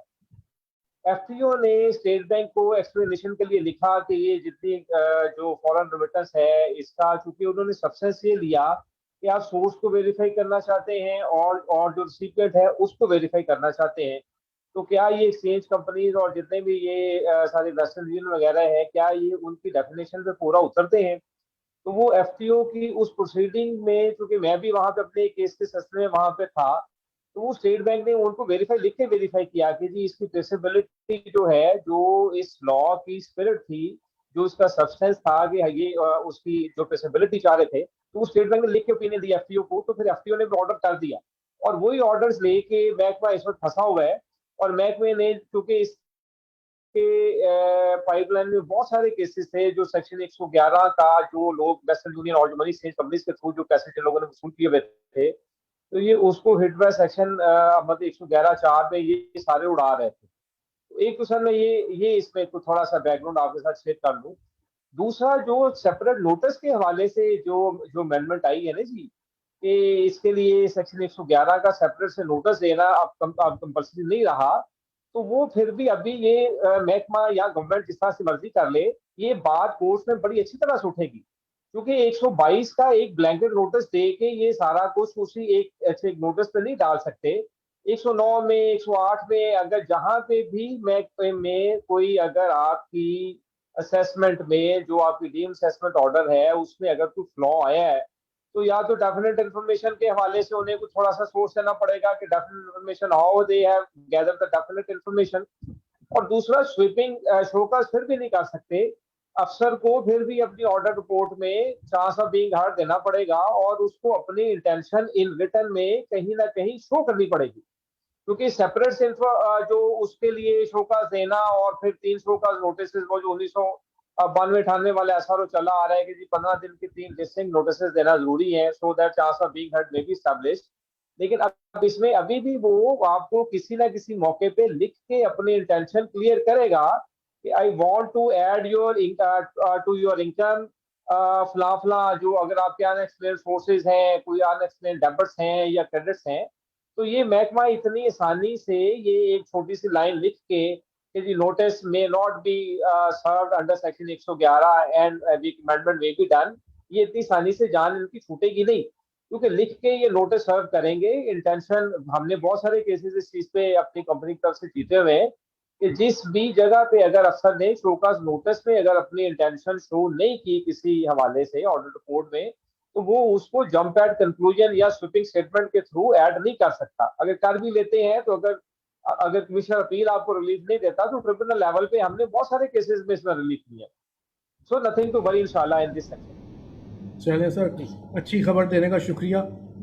अजीम साहब, क्विक कमेंट्स आपकी साइड से, आपने भी हैंड रोज किए कि मलिक साहब काफ़ी देर से वेट कर रहे हैं, तो अगर आपको कमेंट है तो बताइए, फिर मैं अदरवाइज जी बस 2 मुख्तसर सी गुजारिशात हैं। अब क्योंकि शाहिद साहब के कमेंट्स पे आप खुश हो गए तो मैं उस पर मजीद कोई कमेंट नहीं दे रहा, वरना मैं आपको एक मायूसी की खबर भी थी साथ में। खैर, इस वक्त फिर मैं एक और चीज़ पे आता हूँ आपके, कि एक बड़ी, इस फाइनेंस बिल के अंदर एक बड़ी मासूम सी एक लाइन लिखी हुई है, वो जाहिर है एक लाइन है तो सब उसे मासूम ही समझ रहे हैं, जबकि ऐसा है नहीं मेरे ख्याल में। इसमें जो इनकम टैक्स के अंदर अमेंडमेंट्स है, इसमें जो क्लॉज 14 है वो ये कहती है 4 सेक्शन है जिनको ओमिट किया गया है। सेक्शन 60C, 62, 62A और 63 शैल बी ओमिटेड। अब ये इतनी सी लाइन लिखी हुई है जिस पे शायद लोगों ने गौर नहीं किया। इम्पैक्ट देखिए फार रीचिंग क्या है सैलरीड पे, खास तौर पे कि tax credit on housing loan, जो हाउसिंग लोन के ऊपर प्रॉफिट दे रहे थे, प्रॉफिट मार्कअप की पेमेंट कर रहे थे, वो उसके ऊपर टैक्स क्रेडिट मिल रहा था, जो अभी एबॉलिश हो गया। दूसरा जो इससे ज्यादा खतरनाक है वो है कि शेयर्स में जो इन्वेस्टमेंट कर रहे थे उस पर टैक्स क्रेडिट मिल रहा था, लाइफ इंश्योरेंस प्रीमियम जो पे कर रहे थे उसके ऊपर टैक्स क्रेडिट मिल रहा था, इसको एबॉलिश कर दिया है। फिर इसके बाद हेल्थ इंश्योरेंस के ऊपर टैक्स क्रेडिट को एबॉलिश कर दिया है, और आखिर में contribution to approve pension fund. ये जो 4 सेक्शन हैं ये टैक्स क्रेडिट्स आपके एबॉलिश हो गए। मैंने पूरी कोशिश की कि शायद कहीं सेकंड शेड्यूल में कोई ऐसी क्लॉज वगैरह डाली हो जो इसको वहां पे शायद कहीं शिफ्ट किया हो, लेकिन ऐसा मुझे मिला नहीं है। अगर मेरे साथियों में से किसी ने देखा हो तो वो प्लीज बताइएगा इसको। अदरवाइज ये बड़ी हार्श प्रोविजन है, बड़ी आधी लाइन लिखी हुई है, सो मेरे सामने जो है वो किसी की नजरों में शायद आई नहीं है अभी तक। एक बात है। तो इसके ऊपर मुझे अगर करेक्शन की कोई गुंजाइश है तो मुझे बताइएगा। बहुत शुक्रिया जी, थैंक यू अजीम साहब। और आपने ये अच्छा डरा दिया। और वाकई ये अच्छा, ये इस किस्म की चेंजेस जो होती है ना छोटी छोटी, ये हमारे लिए बड़ा मुश्किल होता है। और अभी भी माशाल्लाह मैं आप सब पैनलिस्ट का शुक्रिया अदा करता हूँ जिन्होंने इतने शॉर्ट वक्त के अंदर हमने इस पूरे बजट को बैठ के एनालाइज कर लिया और इसमें से हर इंडस्ट्री के बारे में हमने बात कर ली। और ये जो हमारा सेशन है, ये इसका मकसद ही ये होता है कि क्विकली हमें मिल जाए, तो फिर भी कुछ ना कुछ चीज़ें रह जाती हैं जो अगले 2-3 दिन में हमें वाज़ेह होती जाएंगी। मैं चलूँगा शहजाद मलिक साहब के पास। और शहजाद मलिक साहब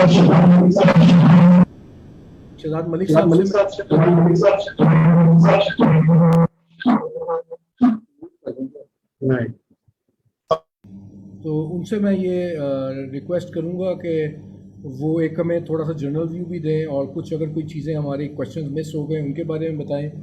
और स्पेशल इकोनॉमिक जोन्स और जो डेवलपमेंट फंड के बारे में फाइनेंस मिनिस्टर ने बात की थी, अगर उस पर भी कोई रोशनी डालना चाहें तो that will be quite helpful for us और फ्रॉम माई साइड। और मैं शहजाद अहमद मलिक साहब से रिक्वेस्ट करूँगा कि वो वोट ऑफ थैंक्स भी करें हमारे सारे पैनलिस्ट का और पार्टिसिपेंट्स का अपने कमेंट्स के बाद कि जिन्होंने आज हमें ज्वाइन किया। Thank you. थैंक यू अतर साहब। देखिए जी, ओवरऑल तो जो डिस्कशन होगी है माशाल्लाह काफी हेल्थी होगी और स्पेशली इतने शॉर्ट पीरियड में और विदाउट अभी अपलोड फाइनेंस बिल भी नहीं हुआ, तो कोशिश की कि जितनी भी चीजें मिल सके वो डिस्कस हो जाए और उनमें जो भी एनॉमलीज हैं या उसमें हर एक की अपने व्यूज हैं। और सबसे ज्यादा कि जी सारे हमारे ICMA की ब्रांचेस से इनपुट आ गया और ये दैट विल बी हेल्पफुल कि आगे जो हम कॉन्फ्रेंस कर रहे हैं इस पे और जितने सेमिनार मुख्तलिफ सिटीज में ब्रांचेस में होंगे तो वहां पे ज्यादा बेहतर तरीके से इसको हम मेंबर्स के लिए इनपुट दे सकेंगे। और इस पे मैं यही कहूंगा कि जी जैसे बल्कि जो ग्रॉस रेवेन्यू 9,500 का रखा गया है उसमें दो चीजें, FPR रेवेन्यू 7,000 है। मैं उस वक्त 6,000 की फिगर बोल रहा था, मैंने बोली, लेकिन उसमें के जी लास्ट टाइम टारगेट जो था उससे इन्होंने ऑलमोस्ट 1,000 बिलियन का इंक्रीज किया है। ये एक टारगेट में इंक्रीज आई है और उसके साथ साथ 96 बिलियन जो इन्होंने प्राइवेटाइजेशन में रखा है। तो होप्स हो कि कुछ जो डेफिसिट में हमारे अदारे जा रहे हैं उस पर भी बात की जा रही है ताकि जितने भी रिजर्व्स पे प्रेशर आ रहा है उसको काउंटर करने के लिए बजाय हर चीज IMF के पास लेके जाएं और उनकी सारी कंडीशंस मानते जाएं, तो हमारे पास जो कुछ प्राइवेटाइजेशन से रिकवर हो सकता है। FBR के टारगेट्स आपको पता है POS ने लास्ट टाइम भी 1,000 बिलियन एक्स्ट्रा रिसीव किया था FBR ने, और वो उस पे अगर मजीद काम किया जाए तो POS से इन्हें खासी रेवेन्यू जो है, ये टारगेट बीट करना 7,000 को इतना बड़ा टारगेट नहीं है क्योंकि अभी ये सिर्फ आए हैं जो इंटरनेशनल चेन और लोकल चेन्स पे जो POS लगा है वो काम कर रहे हैं और जो रेस्टोरेंट्स और जितनी बड़े रिटेल स्टोर्स हैं, तो इसको जब नेक्स्ट फेज में ले आएंगे तो उसमें POS इनको बहुत ज्यादा हेल्प करेगा अपना टारगेट अचीव करने के लिए। डेट सर्विसिंग स्टिल 3.9 बिलियन पे है, उसको नेचुरली जब तक लोन कम नहीं होगा तो वो कम हो नहीं सकती। PSDB में 800 बिलियन, HEC में इन्होंने के लिए 65 बिलियन रखा है और उसके वो अच्छा है कि उस पर मजीद इंक्रीज आनी चाहिए थ्रू HEC जितनी भी यूनिवर्सिटीज को फंड जाता है, और एजुकेशन सेक्टर में अलग भी जो अमाउंट कैटर की गई है उसको बढ़ाना चाहिए। और इसके साथ साथ पेंशन फंड में 530 बिलियन की रिक्वायरमेंट है, एट द मोमेंट 10 बिलियन रखा गया है। ये मैंने एक मिनिस्ट्री को प्रेजेंटेशन भी दी थी, ये स्पोर्ट्स मिनिस्ट्री में जब बात हुई तो उन्होंने कहा जी कि हमारी पेंशन बहुत ज्यादा है और उसको कैसे किया जाए।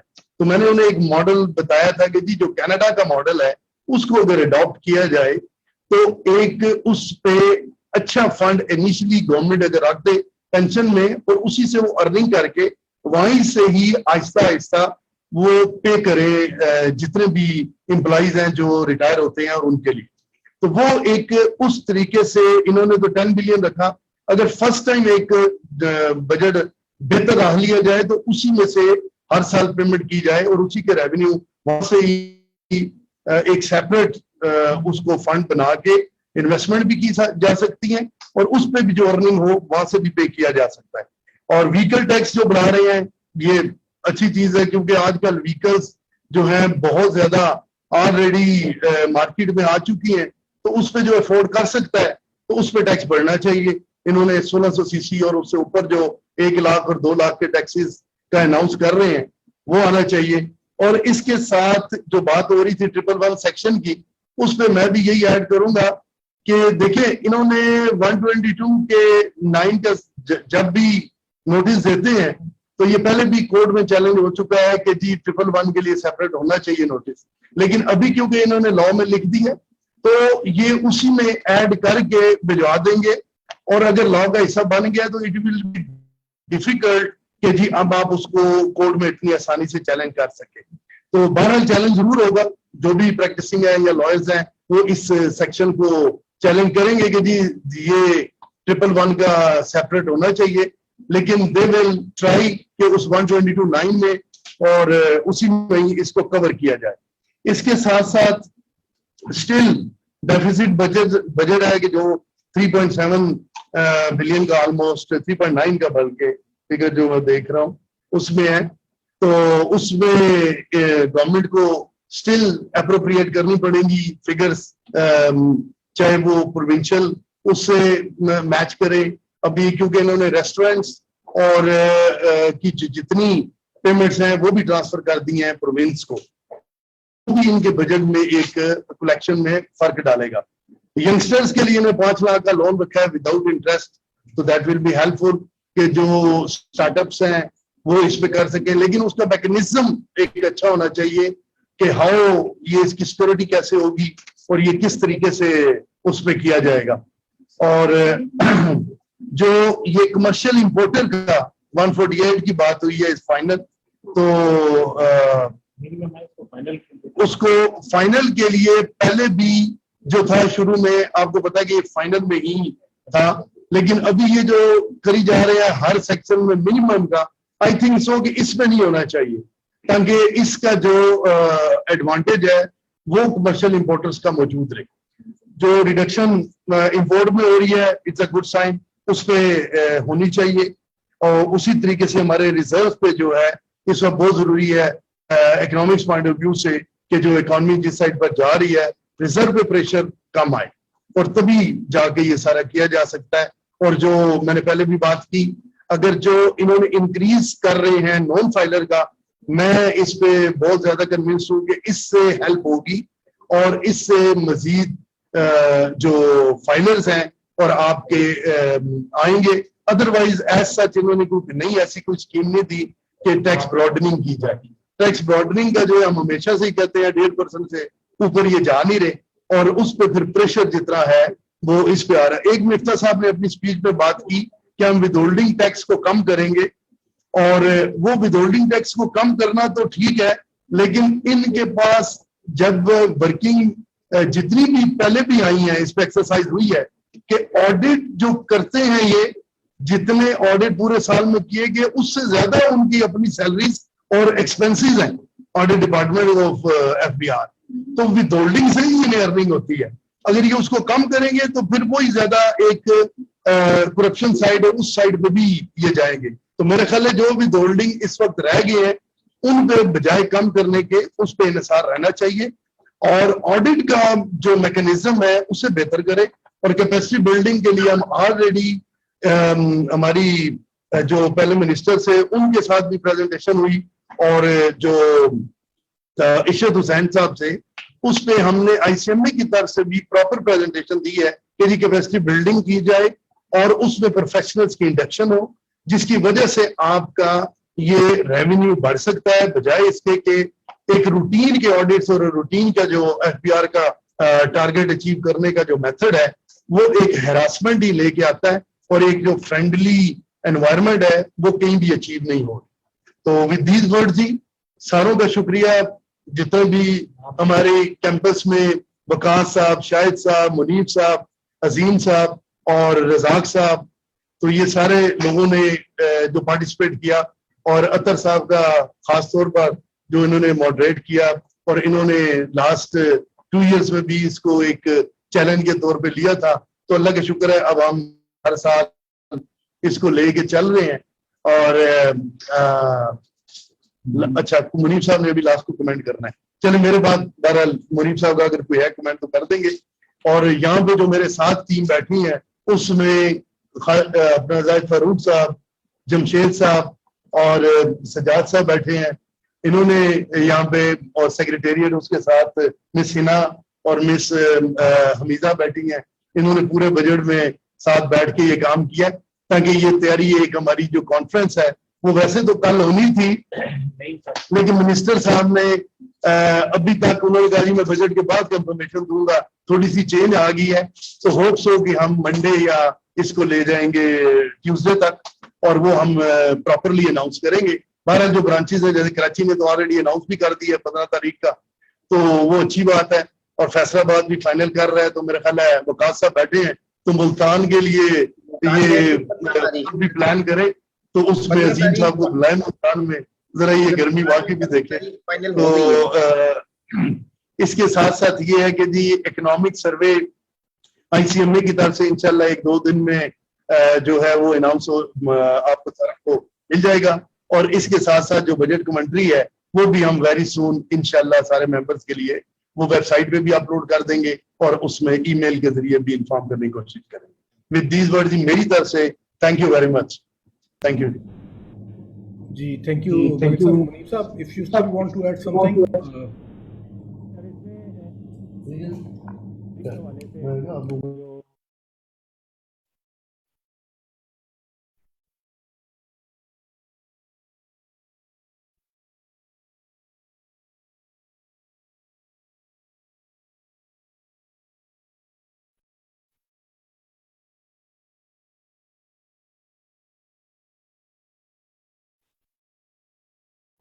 मिशन हुई है सैलरी 149 में मिशन हुई है। वो सिर्फ उन्होंने एम्प्लॉयर ने जो देना डिडक्शन करनी होती है उसमें जो ईयर एंड पे मई में या जून में जाके जो आपको सर्टिफिकेट देना होता है उसके लिए जो चार्ज एप्लीकेबल थी जो एडवांस टैक्सेस के अगेंस्ट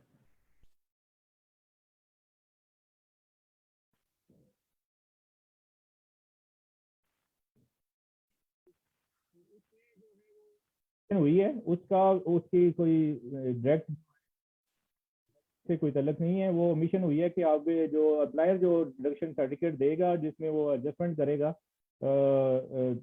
एडवांस टैक्सेस की जो डिडक्शन हुई है उसमें ये वाले जो क्रेडिट टैक्स क्रेडिट के इसकी डिडक्शन नहीं करेगा। तो ये तो जब रिटर्न फाइल करेगा तो उसमें उसको वो अवेलेबल होंगी। दूसरा से जो बात चल रही है कि इसमें जो है वो सेपरेट नोटिस का जो है अभी आपने विड्रॉ कर लिया था उसके लिए ज़रूरी नहीं है। तो ये अफसर वो दिन ब दिन जो है वो उसमें उनको रिलैक्स करते जा रहे हैं। जैसे अभी मैंने देखा है 177 में भी एक 2 अमेंडमेंट्स उन्होंने की है। 177(6) को जो कर दिया 177(6) कहता है जो वेल रिपोर्ट इशू करें। तो इस पे केस लॉज हैं और कोर्ट ने ये होल्ड किया है कि अगर आपने ऑडिट किया है और आपको रिकॉर्ड प्रोड्यूस हुआ है तो इसमें 7(6) का जो है ऑडिट रिपोर्ट इशू करेंगे। इससे भी जो है वो उसकी ऑडिट की जो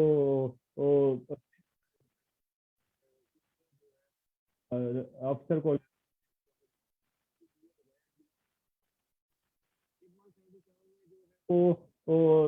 फेवरेबल फिर के जो है वो फेवर में आई है अमेंडमेंट की। उन्होंने कहा है कि वो लास्ट जो 4 साल में अगर ऑडिट हुआ है तो 177 और 21C जो इस पे अप्लाई नहीं होगा। तो ये इसमें exemption audit have been audited in any of preceding 4 years। पिछले 4 सालों में अगर ऑडिट हुआ है तो 177 की जो है ना वो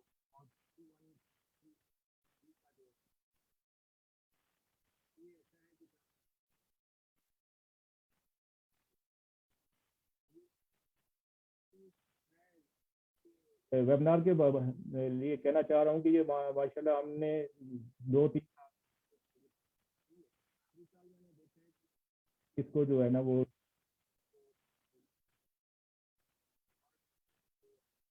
बजट सीट के बाद